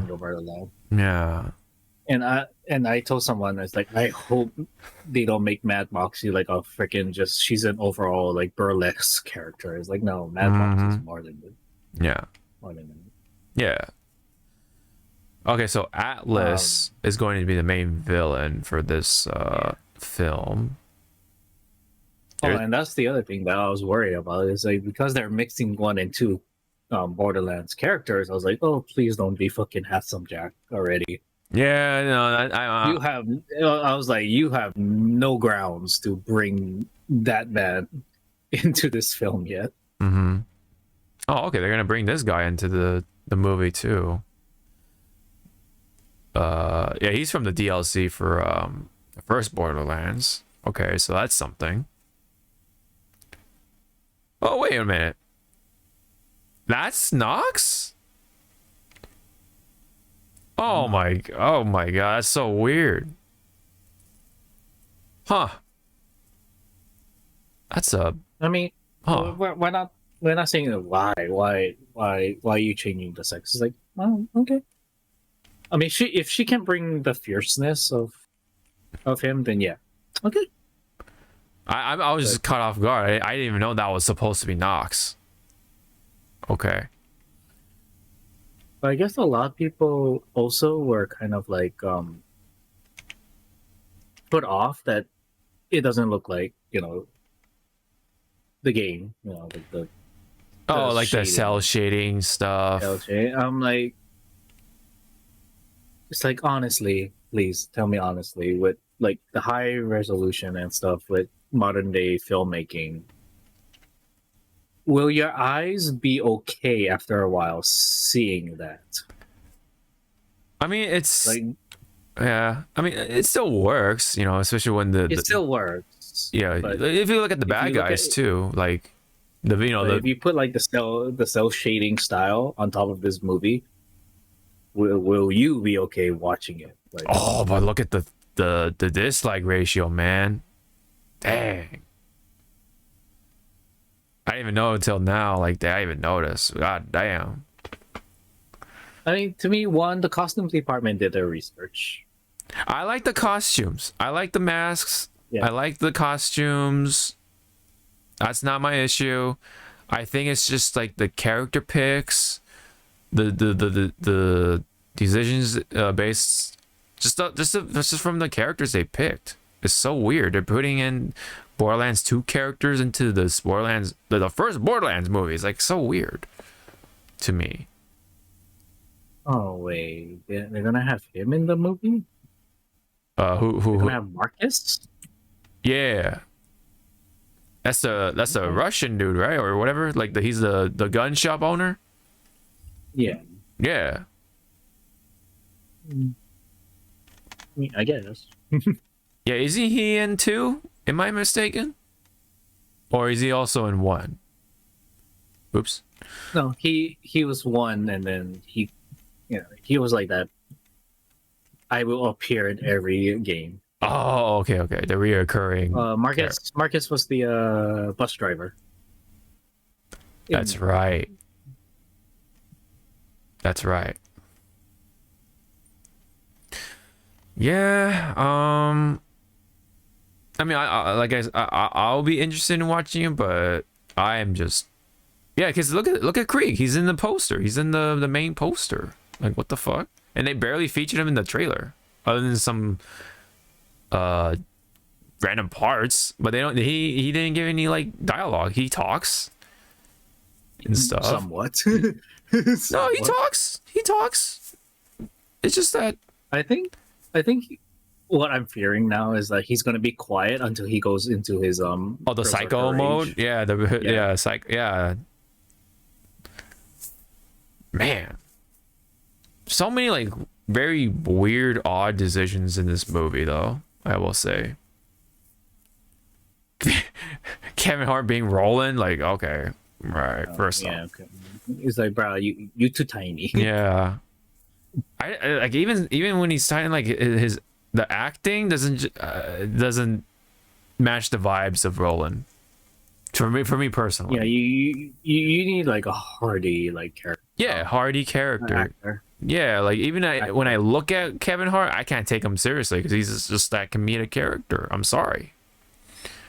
Yeah, which I'll piggyback. That's how some people did not like what was it?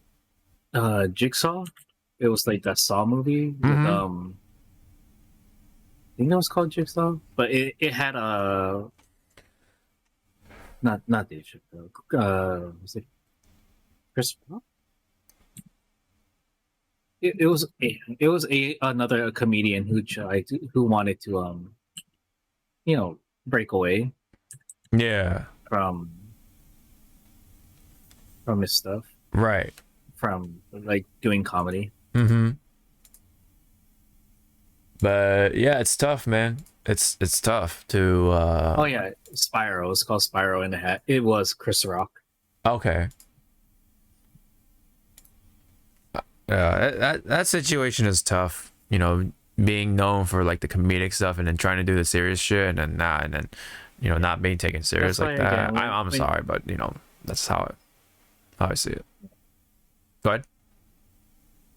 I was thinking like characters that can do comedic roles and also like serious roles. I want to say Jackie Chan had like some good like serious roles. You're right. Yeah, There was like yeah. there was that one movie. It wasn't a kung fu movie. It was an American-made movie where he was looking for his daughter, kind of like Oh. Huh. It was like a few years ago. Oh, The Foreigner. Okay, the name now rings a bell. Okay. Yeah. Okay. Yeah. Yeah. But another one that to me had that right, like to be even in serious roles, be a little bit comedic, but knows how to turn it on and off. With Robin Williams. Robin Williams for sure. Yes, absolutely. I can even say like Jim Carrey could do that too. Jim Carrey, yeah, his early works like what was that movie? I think it was called The Majestic. Is what I'm Majestic. yeah. The Truman Show was also good. Yes. Yes. Like, you can see him like switching between like Mm-hmm. comedic and then like The when you have to be like serious moments and stuff. yeah. I'm glad that the wig looks good. Yeah, the hair looks good, right? The costuming is not so bad. It's just just a few actors just chosen for certain roles, and just the characters picked for the role, right? For the story of it, it's like strange. Yep. Why have Tennis now? Why have Tiny Tina now? And also, I'm not gonna badmouth the actress playing Titina. I just wish she was a little bit more psycho-y. Right. A little more. Yeah. She just looks like a normal rebellious teen, whereas Tiny Tina. Unless this movie at the end, like close to the end, then she becomes she snaps. Yeah, maybe, huh? Yeah, maybe, but Because to me, I was like, wow, Tiny Tina, you're kind of a little bit too normal. yeah, she's kind of a normal rebellious teen to me. Yeah, That's what I need you to snap right now and just go like, woo, explosions, douche. Right. Wow, that was fun. What do you want to do now? I was like, yep. Oh. Right. So But I there's hope she doesn't ham it up, when she does go into her,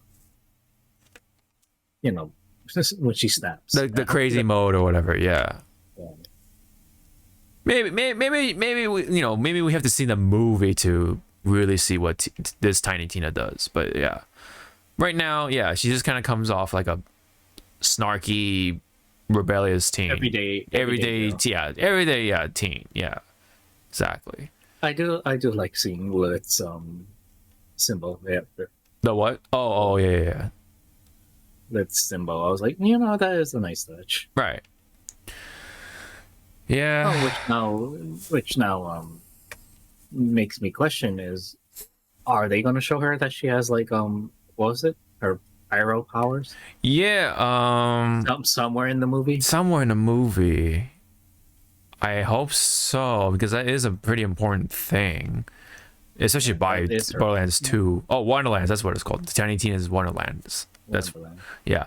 But with Lilith, let me go ahead and try to look up or find Lilith, because that whole side of her is very important as well. Hold on. Let's just click on Mara, because I know what was it? Siren. Yeah, that's what it was called. Lilith. There we go. So yeah, the whole Siren thing, I'm also wondering myself, like, how much of that is going to play a role in this movie, and whether Unless this is also like a awakening movie for like Lilith, Tannis. unhinged moment for Tiny Tina. So she Yes. can, be a little psychotic. Right.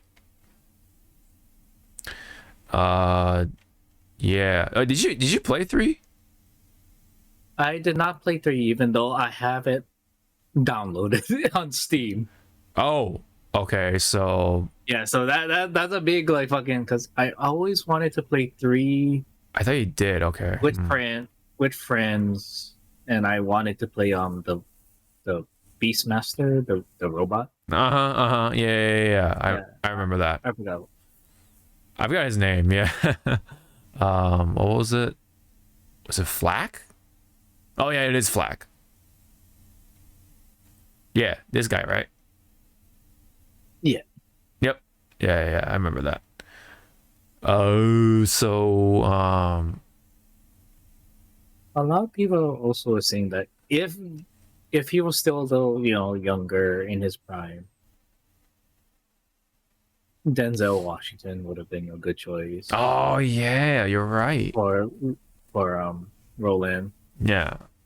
Lawrence Fishburne would have also been a good fucking Roland. Yes.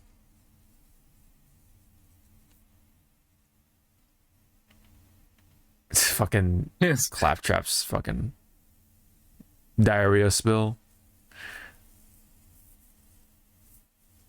Okay, I know this is gonna hurt, but if he was still alive, Michael Clark Duncan would have been also a really good choice for Roland. Yeah. But again, with Roland has that gruff voice. Michael Clark has that like that. It's just deep. That's just what it is. It's deep, but it's like that subtle, like he doesn't pose a threat voice, but his action does it. Because Yeah. what was it? Daredevil. Mhm. Him as Kingpin. No! Vault Hunter. Oh no, there's someone talking. I don't want to hear that.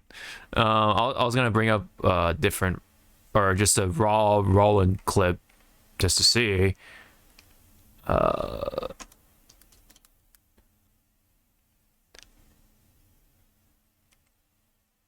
There you go. Borderlands 2. Vault Hunter. Good to finally meet you in person. Hell of a job fighting through those bloodshots. This'll just take a second.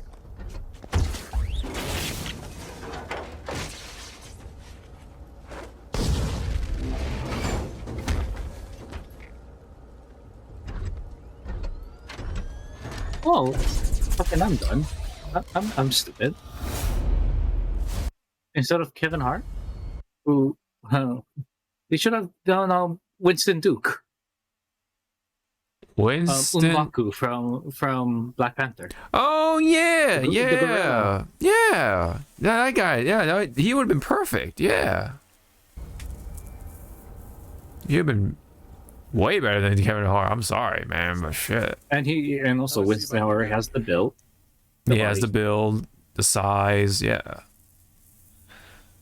He just has to, shave or just have a hat on, because Yeah. kind of bald here and there. Yes. You've been more than a hat regardless, so I think it would have been fine. But,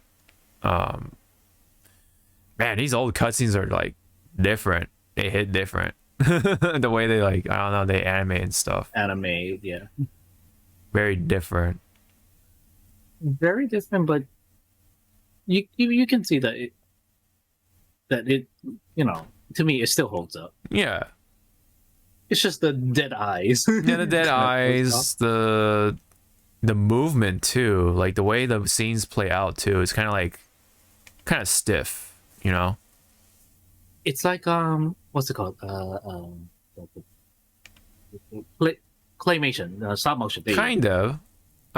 What I'm saying is like a lot of the shots are held like a little too long. It's like slow. It's not like boom, boom, boom. It's like boom, boom, boom, boom. You know, I mean, I guess it makes some.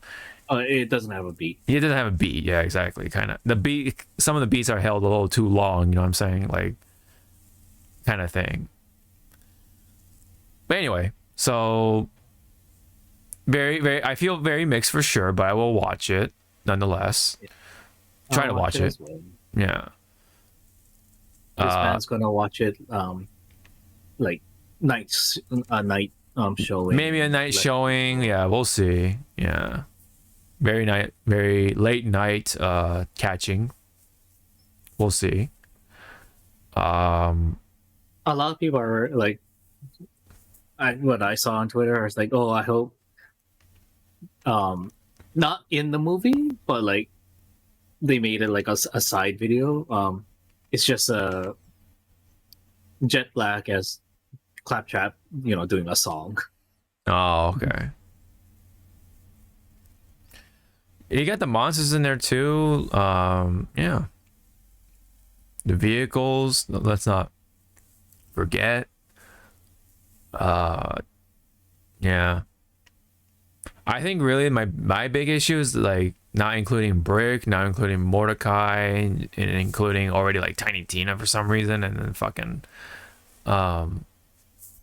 Tannis already, like, and then even Krieg, but they don't even show Krieg that much in the trailer. Also, someone made a good point that because the song choice, it's like they're saying that whoever made this trailer or whoever chose the soundtracks is really trying to be Guardians of the Galaxy. They're really trying to oh yeah, you're right. They're trying to sell it like Guardians of the Galaxy. Yeah, in a way, yeah. To which it's like, well, one with Guardians of the Galaxy was not a household name. Like no one gave nobody knew about it. Shits about them until James Gunn, and that's the movies. Yeah, the movies. You'll take the most obscure characters and then make it, and they become instant household names. Like, here with Borderlands, it depending on which household, there are already like established names. Yes, yeah. For some people. Yeah, I mean, even like back when Borderlands came out, like no one was saying like, oh, this is like Guardians of the Galaxy. Oh, this is like this. Yeah, no. It was his own thing until Guardians of the Galaxy. Yeah. It was his own thing, and people praised of how it looked. Yeah, the look, the looting, the guns, right? That's also my main issue. Also, is they don't really emphasize the guns. It's just it's just too much of the characters. Like I get it, it's supposed to be a movie, but like they don't show off the guns too much. The weapons, that's to me like kind of important too. But yeah, I mean, it's very character driven, whatever. But yeah. And then again, since I brought up Handsome Jack, I bet you he's gonna be like at the end, probably, yeah, like post credit. Yeah, post credit for sure.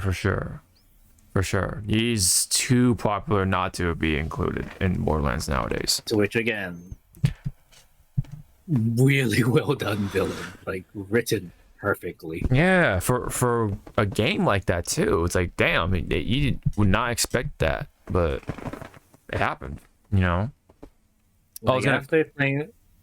Like after playing Borderlands for the first time for me, I was like, I fucking hate this man, but I also love him. Right? No, the shit that he did. That's the effect, man. And then after that, like in Borderlands 3, let me tell you, man. I know you didn't play the game, but let me tell you, those new villains, they don't hold a candle, man. They definitely do not hold it even close. But can you try to find Mad Moxie in the trailer? Oh yeah. Let me see. Because again, she's like right at the end, right? around the end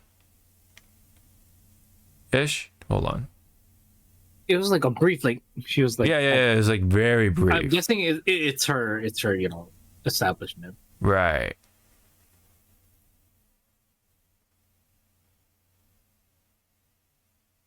Let's see. Oh, there you go. Yeah, she. Let me go back frame by frame just to. There we go. Yeah. Is it wrong that I think that the makeup's too heavy on her? No, she had plenty of makeup because then she also had like a lot of powder and like the white, you know. Yeah, but that's the thing too. I hope they don't just make her as a burlesque character. It's like, no, Yeah, Matt she Foxy there's would more than that. there's some depth to her, man. You know, she got stuff going And on. I hope she has her quick, her quick whips, like Yes. so on. Yes. Because that's what I liked about them. Is like you try to like say something witty, she fucking like says it right back Right at back you, at but you, yeah. flipped it. Yes. But it's like more damaging, and you're like, oh shit, I'm sorry. Right. Let me go ahead and just bring up the poster just because. Right. It looks too safe. As a art designer, Right. Yeah. It looks too safe, and it's too right in the middle. Like your eye is just. Oh yeah. There's nothing like. Yeah, nothing super interesting or dynamic going on. Yeah. Like your first eye grabbing. Because again, everyone, art lesson time. Your main focus is fucking Krieg, Tiny Tina, and Claptrap. Right. Which I believe the one in the middle should have been Lilith. She should have been in the middle. Right. But you know why they put Krieg in the middle? Be big. But what's the first thing you like? What's the first thing you see when it comes to Borderlands? Like the cycles. Yes. You know the cycle going like this, the mask. Okay, now that you bring that up, Yes. I hope that's, even though it's the wrong game, I want to see that as the opening shot. Right. Like Ace Psycho just doing that, and his, it just pans into like the planet. I like the comment here. It says the casting on this was a choice. A choice. Yeah.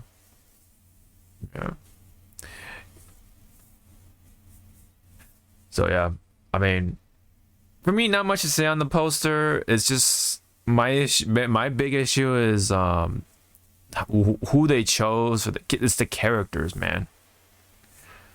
The fact that it's not even including Brick and Mordecai. Like, come on.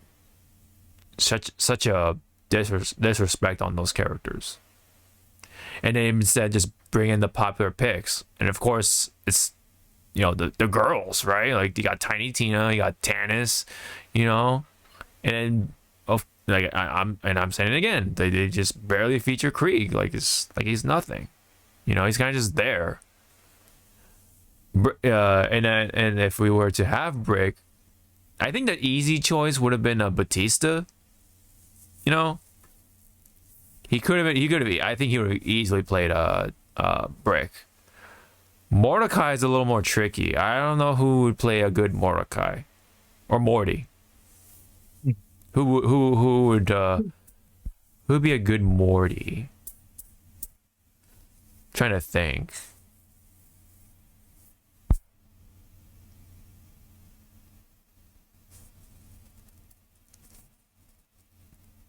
That's just a tricky pick for me. So, but no, Brick could have easily been played by Batista, and of course Batista is another popular choice. He's because of like Guardians of the Galaxy and all that stuff. wrestler, right? You know, that's on top of that. Mordecai. It's like they kind of have to be a little skinny as well, because Right. Oh no, Mordecai is super skinny. Yeah. yeah, he's a twig. Yeah. Slim at least, to say the least. Yeah. But I have no idea who would be a good It's like they have to be slim, but also be able to carry, like a beard, the whole. the was it a beard or was it like a goatee or something? Let's go back to Borderlands. Hold on. Okay. Oh, I'm thinking of Borderlands 2. That's when he had like the full beard. Yeah. That's when he had the full beard. But I'm just trying to remember. See, look at the game cover, right? That's the first thing you see, right? The Psycho. But anyway, let's go to the character classes. Mordecai.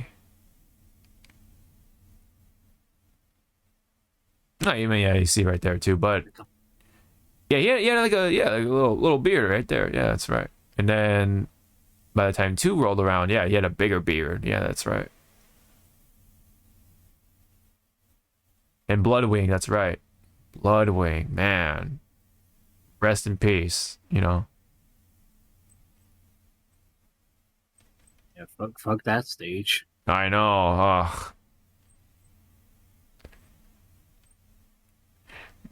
Ugh. Maybe I don't know. I guess it's just because what's this? Those 2 characters are very popular, I guess. With Tiny Tina and Tinus. Oh yeah, Gage. Remember this character right here? Yeah. Right. Oh wow. I kind of need to see him with a beard goatee then, to if he would been a good choice for Mordecai. Who? Joseph Gordon-Levitt. Oh. Yeah, I kind of need to see him with a goatee and stuff, like if that would have been. Let me see. With beard. There you go.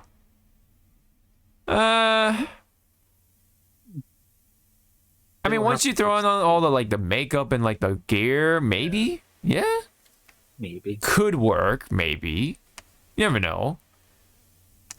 It's really hard for me to just come up with somebody on the fly to play Mordecai. What about?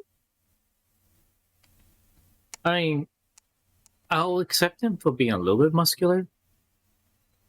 What about Norman Reedus as Morty? Oh yeah, I can see Norman Reedus be Mordecai or Morty. Yeah, okay. Norman Reedus, yeah.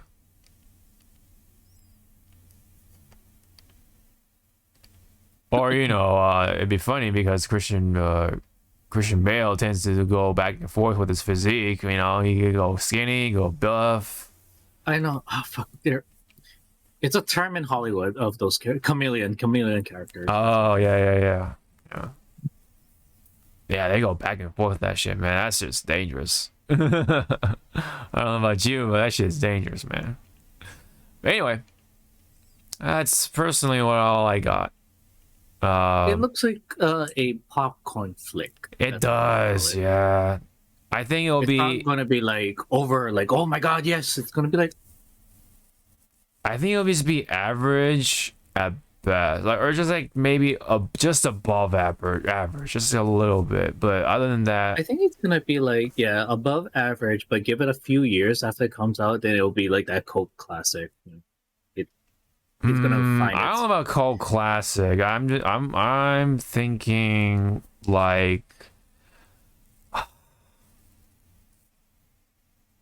I don't know. It'll just be a decade. I think decades after. I mean, yeah, people will be looking back on it for sure, but I think it'll be just be there.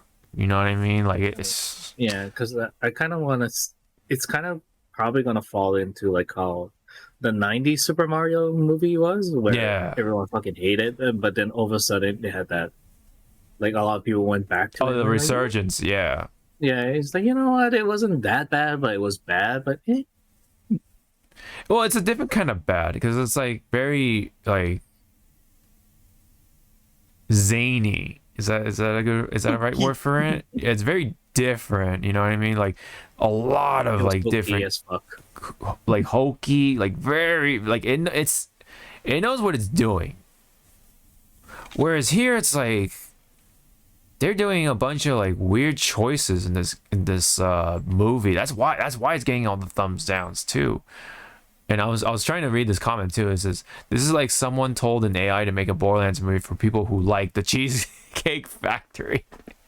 It's such a odd description, but I feel like that's like kind of fits because this Borderlands movie seems like it's trying to please the other audience. It's not pleasing the actual core audience.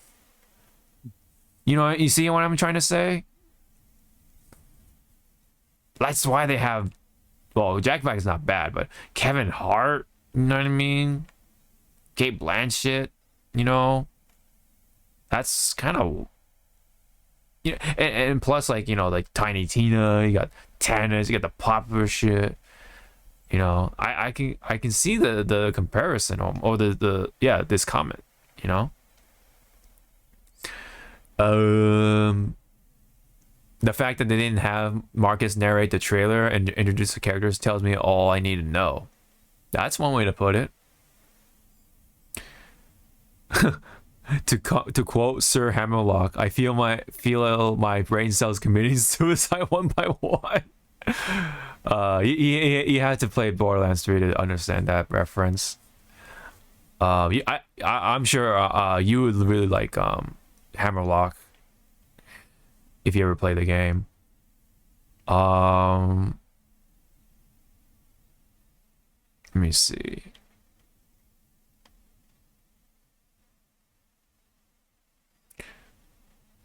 It's like Galadriel got the One Ring and started an acid trip. Is that from Lord of the Rings? Yeah, Galadriel. Galadriel. Yeah. Okay. That's Kate Blanchett's character. Oh, that's for the what do you call the Amazon series one, right?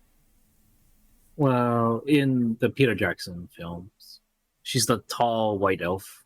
But wasn't she also prominently featured in that series? It was a different actress playing the character. Okay.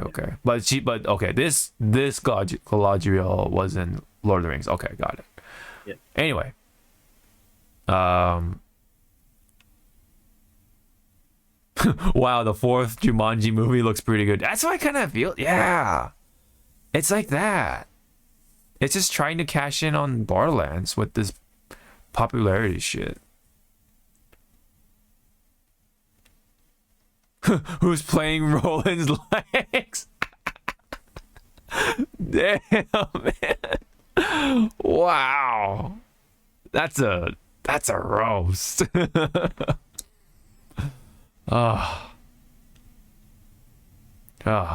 The actors are acting absolutely nothing like the characters they're portraying. I can definitely see that with like Roland and Tiny Tina's not crazy enough and like yeah. And then Lilith is kind of on that same boat too, unfortunately. Why doesn't Tiny Tina sound like anything like Tiny Tina? Her voice in the games is iconic. It makes her who she is. Yeah, definitely for sure. I definitely agree on that. Yeah, but again, I think it's just gonna be like she cracks. Yeah, she could be building up. Yeah, she could be building up to it possibly, but right off the bat, yeah, like first impressions, yeah, I can definitely see where that person's going. Yeah, Kevin Hart as Roland is a fucking crime. He's the most serious character in Borderlands 2, which seems like that's when the movie was supposed to be based on, considering Krieg. and you put the one guy who is considered one of the least serious people in Hollywood play as him, and clearly age wasn't a factor. Yeah, God, Kevin Hart as Roland, dude. Like, why? You know, other than the fact that yeah, he is that popular actor, or at least an actor that families like. That's. God damn it, man. The more I think about it, the more I just don't. God damn it. Stop that. Segue. God damn it. That's it. Yeah. How's that the Boys season 4 date? Yeah. Well, Stop looking at okay. it. I know, but I know where you live. I will come to your house and smack you. man, I just want to hug. I just want to hug my clock sire, man. Just, I think this movie's gonna suck. I'm sorry. I'm starting to lose it, man. What say you, Ben? The more I break it down, it's God damn it. All right, let's gonna move on. I'm done. I'm gonna be mopey and pessimistic now. So I will watch it. Maybe not in the theater, but I'll watch it like on the, you know, whenever it's available for streaming. He's gonna use Kazaa. All right. Let's wrap this one up almost with The Boys, like you were saying.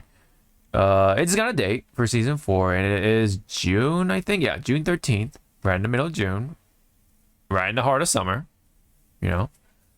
So I definitely look forward to summer because of The Boys, you know. New poster too, or not poster, but like new picture, yeah. With Homelander, and I forget her name, but yes, she's very important. She's gonna be very important in the new season as well, especially after watching the spinoff, Gen V. There you go, Gen V. So it's gonna be wild. That's all I can say. Yep. Any other comments for The Boys?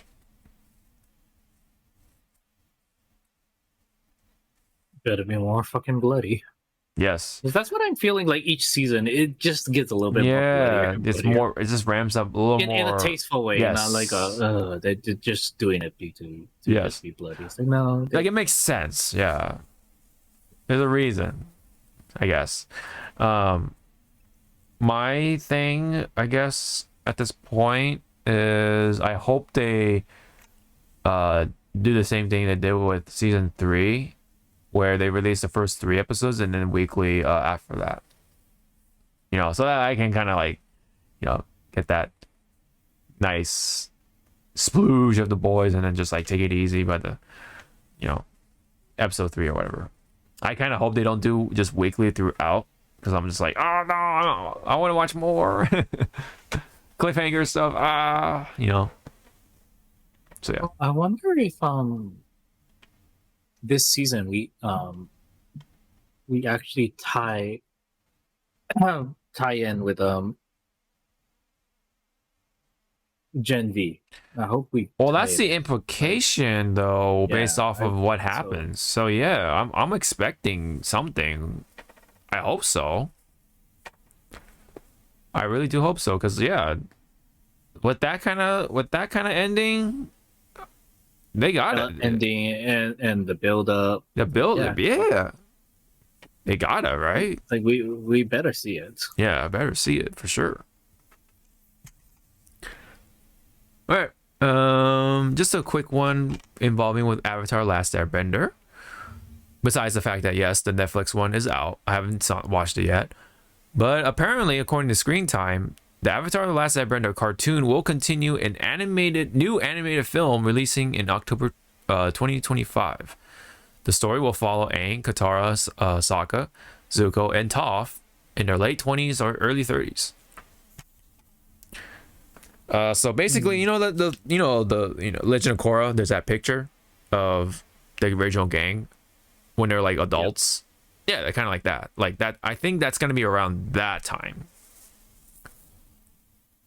around there, or at least a little earlier than that. But So what I'm thinking is that either Republic City's already established, or they're about to they're about to establish it. Yeah. establish it. Mm-hmm.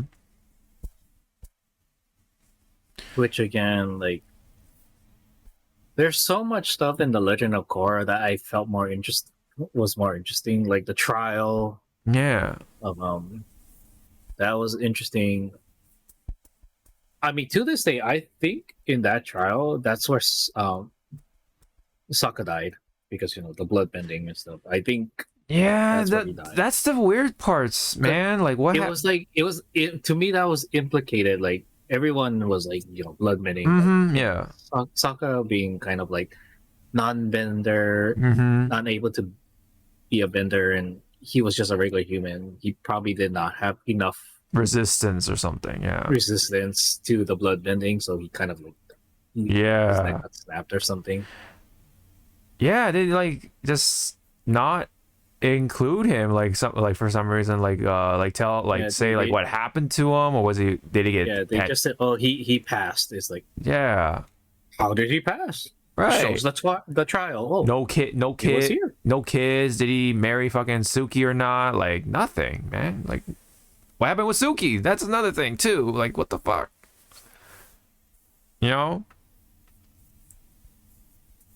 A lot of I mean, I know he was already old, but I kind of want to see, like, maybe in this movie they go visit Boomy. yes. Which again, besides Uncle Ira, I love fucking Boomy. Boomy was Boomy like, was pretty cool.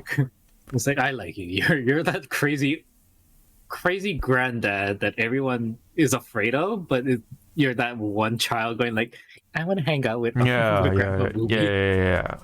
yeah. No, that'd be pretty cool. But yeah, this that yeah, like that's a big thing, man. Sokka like just got super sidelined. Yeah, super He got sidelined. axed off. He got axed.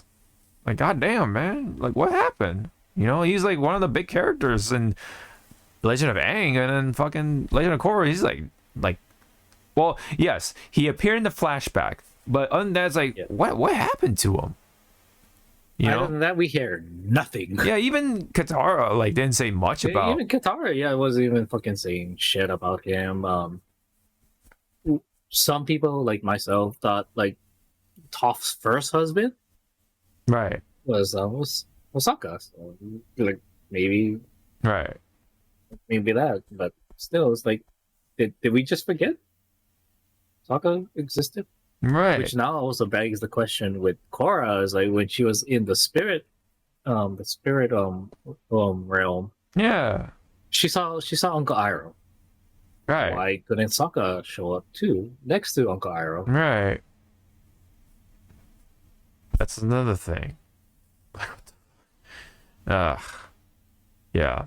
Dude, he got bamboozled like really bad in You that got one. bamboozled, and I'm trying to remember with Aang's family and stuff.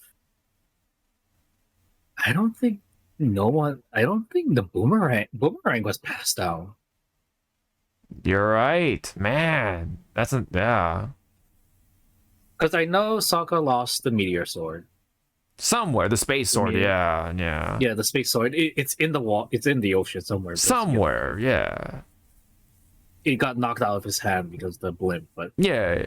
I was like, now that I think about it, I don't think anyone has boomerang as an heirloom. Ah, no boomerang, no heirloom from Saga, nothing, dude. And like Which they I could, think yeah. the one that would fit to have the boomerang would be Boomy, aka Aang's first. Yes, yeah. You know what'd be really cool though? What was the name of the just like the what do you call the girl who didn't bend, but she was like part of the team Korra. She became the girlfriend by the end. Oh, Korra's girlfriend. Yeah, Asami, I think it was. Yeah, Asami Sato. Yeah, I like that'd been kind of cool if she got the boomerang, because she's like you know, the human, right? Like the non-bender of the group. That would have been kind of cool. And then like there could have been a whole thing about like Korra telling, or not Korra, Katara telling Asami like, oh, my brother was also a non-bender, and look what he, you know, he was able to do this and Like that. He achieved so much great things. Yeah, that could have been really cool. Man, there's so much wrong with that show, but god damn it. I mean, see, when you think of Korra, book 1 of Korra was fucking fantastic. Was fantastic. Yes. And then Zahir, book the one with 2 Zahir, with Zahir was really good. And then anything afterwards was like the one with the spirits, the spirits was terrible, and then the Earth Kingdom one was like Kariva.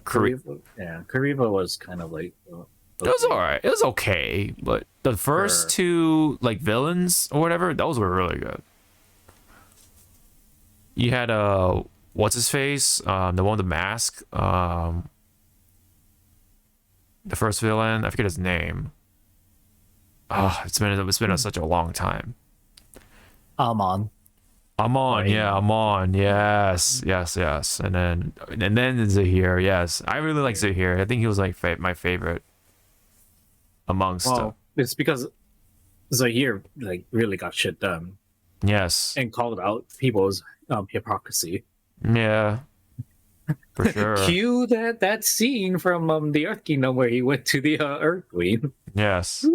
God damn, I know. This is a kid's show, right? This is a kid's show. To which I am convinced what Zahir did to her, to the Earth Queen, is what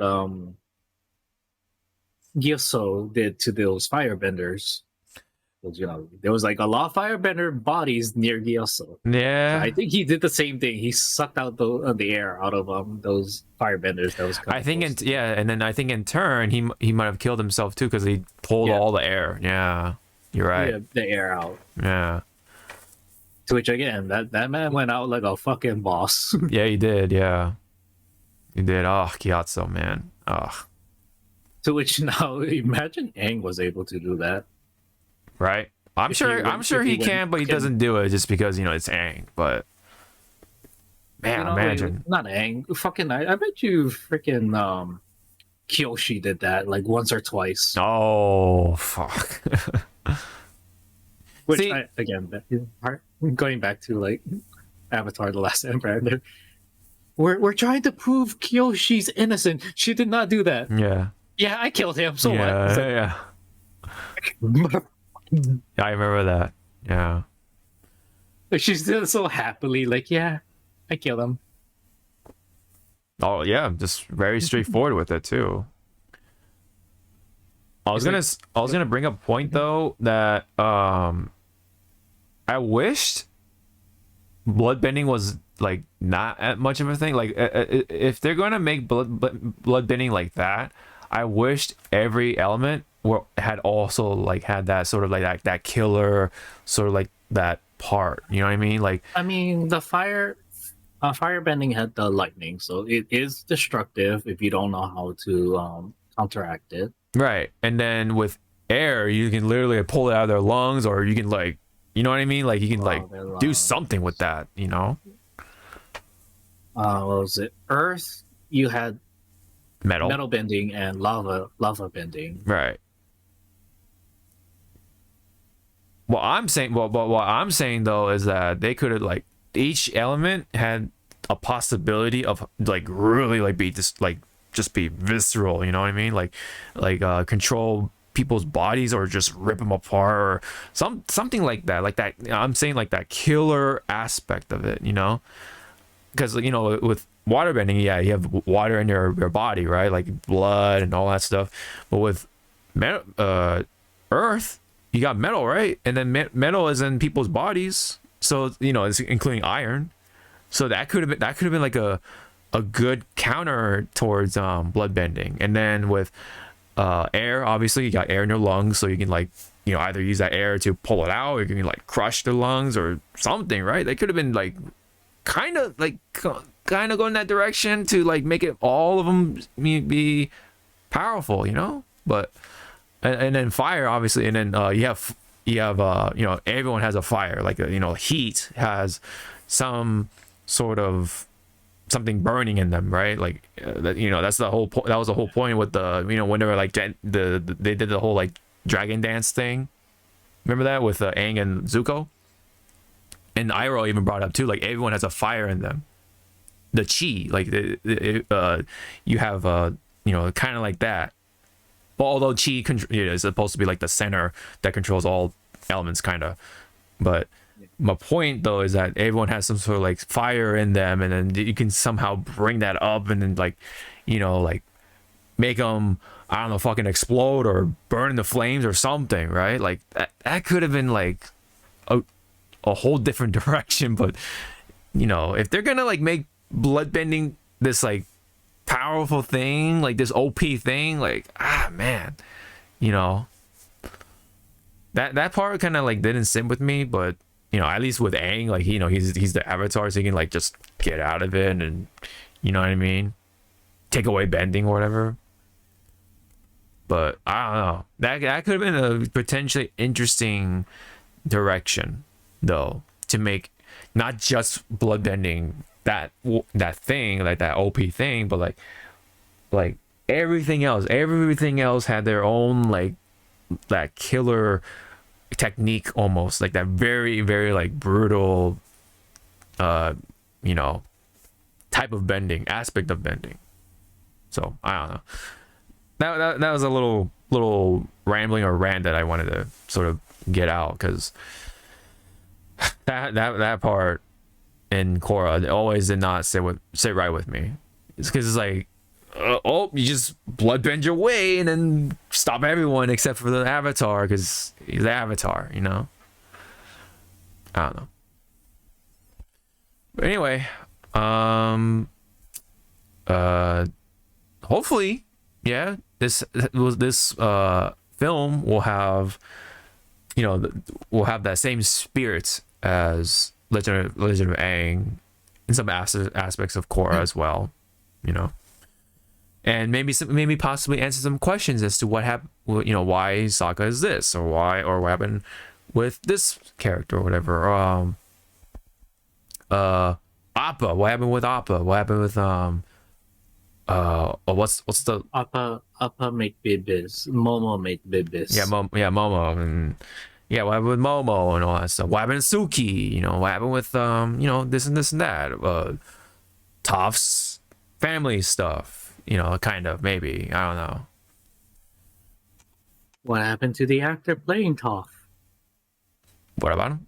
Oh, the big. You mean the big? My name is Toph. It rhymes with tough. Yeah. Yeah. Yes. Oh yeah, and then maybe the, you know, what about the cabbage guy, man? Like, what happened to him? He started to sell turnips. I wish he had a son or a daughter or something, and they're like selling like something, and it'd be like, oh no, I don't know, something. My kimchi. Yeah. Because it's funny because it's a derivative of cabbage, but anyway, yeah. I got you. Right. Yeah. Anyway, I think that's enough gushing for Avatar. I think we can wrap it up here. So, unless there was anything else you wanted to bring up that happened. If you're about to get into the Netflix, just not turn off your brain, but just think of it as a different storytelling. I see. Okay. Of the legend. Yes. Think of it like in the way of mythology. You know, like how there's like different mythologies. Talking about, you know, creation, or the mythology of like the Greek gods. You'll always hear like one version of the Greek gods' origin or what they did, and then you'll hear the other version, but they all lead to the the same way. I see where you're going with that. Okay, it's like it's a retelling. So that's why Yeah, so that's why I've been looking at these adaptations in that way of light. Like, Yeah. okay, it's just another different storytelling. Someone else is telling the story. Right. Yeah. So kind of like again, the Last Airbender, the first Avatar Last Airbender. The storytelling is through Katara, because Yes. that's her voice you hear in every intro. She's Yes. telling you the story. Yes. This time around, I don't know why they were using her to tell the story, but I guess it's when you think about it, guess they can see what's happening, and they're just saying like how it went. Huh. I'm just gonna say, turn on the subtitles when you watch the intro of the show, Okay. and then you'll understand when I say, like, I don't know why they chose her to say the thing. Say the Oh yeah, to introduce and narrate. fire, Narrate. Yes. water. Yeah, Yes. but at the moment, it's fine. I mean, I'm only on episode 2, but it's Right. fine. Is it all out? Like all the episodes out? Yeah, Okay. How many episodes all are there? Did you see or? 6 or 8, one of them. Oh wow. Okay. But this is an adaptation, 1 hour long. It's kind of like how One Piece did it, like how they kind of like, it feels rushed, but it's Right.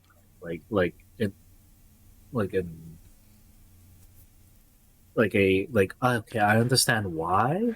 Right. Yeah. I'm looking for the episode where it kind of turns and you go like, oh, so that's why the original creators of Avatar up and left the project. Because you can see already, you'll see like in the first episode, like where the creative liberties were changed to kind of like really change the pace of the story for the live action. And then I'm trying to look at Okay. that one episode is like, oh, so this must have been the fallout. I see. Huh. Okay. And then the other thing is, which people don't are probably just being very rude, is the casting for the kids, because again they're fucking kids. Azula and and her gang, everyone's like saying, oh, they're fat. It's like, you realize these are kids, right? They're not fucking like Victoria's Secret models. And then it's like also, Yeah. and people are like, why doesn't she look like Azula in the show? It's like, you realize Azula is like fucking 13, 14 years old, right? Mm-hmm. If a 14 or 13-year-old looked that skinny like Azula, they would be like calling like the cops, going like, okay, this kid is malnourished. Yeah.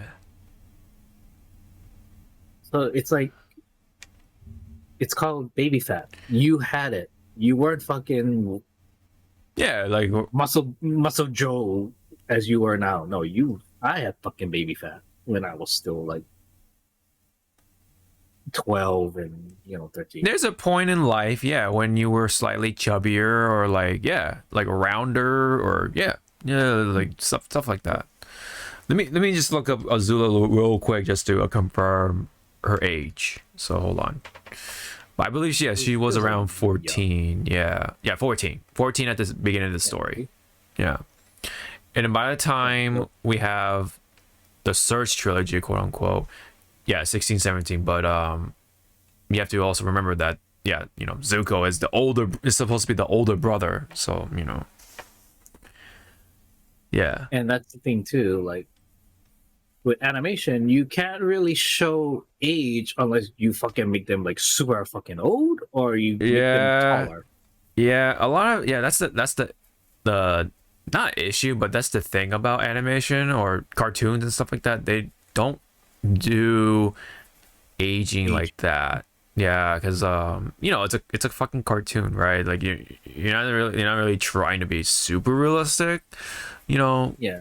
other than like, oh yeah, you know, when you're old, you have all these wrinkles and shit, and it could be like a, and you know, in all fairness too, that's like, depending on like what kind of character you're portraying, like they could be like exaggerated with their like wrinkles and all that stuff too. So they could be younger than what they appear, or it could be the other way around too, depending on who it is, you know. But I mean, look at Genkai. yeah, Genkai cheats. yeah. And then I was gonna say, well, when you bring up the age thing, look at the JoJo characters. JoJo, Sailor Moon, like the girls look like they're like mature, like adults. Like, they're in their 20, like mid-20s. Mid-20s. Like, no, they're high school. Yeah, they're like either barely in high school or they're like, yeah, very Freshmen. young. Like I think they're supposed to be freshmen, I believe. Like like definitely around like 14 or 15-year-olds or 16 maybe, but they're very young. Yeah, but and we go back with Jotaro from JoJo's. Wow, he looks like he's in his 30s, 20s. No, I'm a he's 17-year-old. Yeah. No, Ken. And then like, Ken. whoa. Yeah, and then Kenshiro is like 18 years old. Like, what the fuck?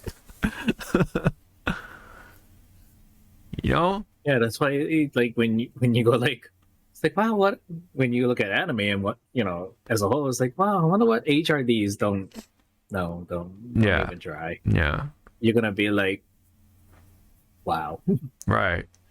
No, I was gonna say too, like the Sailor Scouts, like they got like legs, you know, they got long legs, all that stuff. They got legs. I think it was either Jupiter or Saturn that is like, wow, you're very mature. Yeah. No, she yeah, because like Jupiter's tall, Saturn is tall. Yeah. But no, they all look like And then you adults. have the cousins. They're cousins. Yes. Yes. Cousins. Yes. Very close cousins. Which is Yeah, to me very is close, still 'cause very they love each other that very much. that still is like that's such a terrible look, or the terrible change in the story, because Terrible change in story. Yeah. And you bring up Card Captain Sakura and her brother, and I keep forgetting his Japanese name, but Right. Julian. what sorry. This is my best friend. This is my best friend Julian. Okay, Oh, why is your door always locked? Right. Yep. Which again, fuck, I forget Sakura's brother's name. It's like Toma or something. I forget his something like Yeah, that. it's it started with a T. And, Yeah. Congratulations. This is your birth year because he's a leap year baby, Oh. if I Okay. remember correctly. Which side note, I met my third in the lifetime that I had on this earth. Toya, third- that's his name. Yeah. Okay, sorry. A third person, a third leap year baby in my lifetime. No. Damn. And I was like, oh god, like, because at my line where you need to show ID if you're picking up like a package for somebody, if it's real or not. I looked at the age. I was like, oh my god, you're only 12, but you look like you're in your mid-20s. In my head, I was like, I am so sorry that you have to wait like 4 years to actually get a birthday. Right.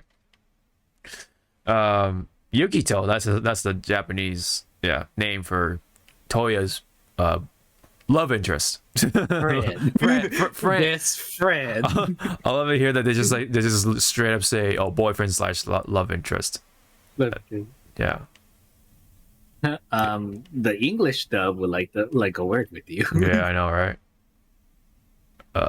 Let's see. So which again, everyone, if you can, how to tell that it's a clamp show? It's either the eyes or their fucking limbs Yeah, the limbs. It's the limbs for fucking me. stretched out. It's the limbs, the eyes too, and like the face shape, but also the limbs, man. They got the long arms and legs. It's like they're like mid doing a gumu gumu attack. Like they're like in that mid like stretch. Yeah, they kind of also look like like the the long arm tribe from One Piece. Yeah. Yeah. Maybe that's where he got the idea of him matching clan. Maybe. Yeah, maybe. He was reading some like clan manga at that one time. I was like, oh yeah. It was like they're like, yeah, he was reading a clan manga, and then when he was drawing something, it just subconsciously is like, maybe if I make them long. Yeah. Was it the? Okay, let me see. Did he have an English name, or did he have his name change in the English dub? Yeah, his name was Julian. Was it? Okay. Yeah, it was supposed to be Julian. I don't know. Nah. I'm not seeing that here, but anyway. So yes. Back to the point though. Animation does not do like a good job with aging. Yep. It's either you young or you fucking old. Yeah. And even like the older people look like, or no, the older people are young, and then and of course the young people can be old, because story wise, whatever. Story wise, or it's like that weird like effect. It's like, wow, you're grandma, right? Like, heck no, I'm still in my 20s. Like, why the fuck you look like a fucking old lady? Right. But back to the whole JoJo thing, and then Sailor Moon, like those characters, you would think like they'd be adults, but no, they're young, they're teenagers, they're still in their teens, man. It's crazy. But you can bring Power Rangers into this. Oh, right. like first season, we're teenagers. You look like you're in college. Yes. You look like you're doing a 9 to 5, man. Yeah. No, that's a whole nother thing. Like the act, you ever watch Fast Times at Ridgemont High? Perhaps. But continue. Yeah, because no, that's like a similar thing with like you have these like old actors playing high school students, including Sean Penn. Oh man, great movie. But anyway, let's end it there. It is getting a little long, and I have to go use the bathroom and go eat. So same. Yeah. So thank you very much for this rendition of the Hypecast. We'll be back. No, actually, you have something coming up, right? So, I won't be here. Yes. I'm going to a celebration of life. Yes. Next week Saturday. So, with that, we will be taking a break for next upcoming session. So we're gonna move that to the week after that. So we'll be gone for a week, but we'll be back nonetheless. I'll try to tweet it out whenever we are going back on schedule. So yeah. Anyways, with that though, thank you very much. And either way, thank you for passing by, your time, all that stuff, and we'll hope to see you all in the next one. Bye bye.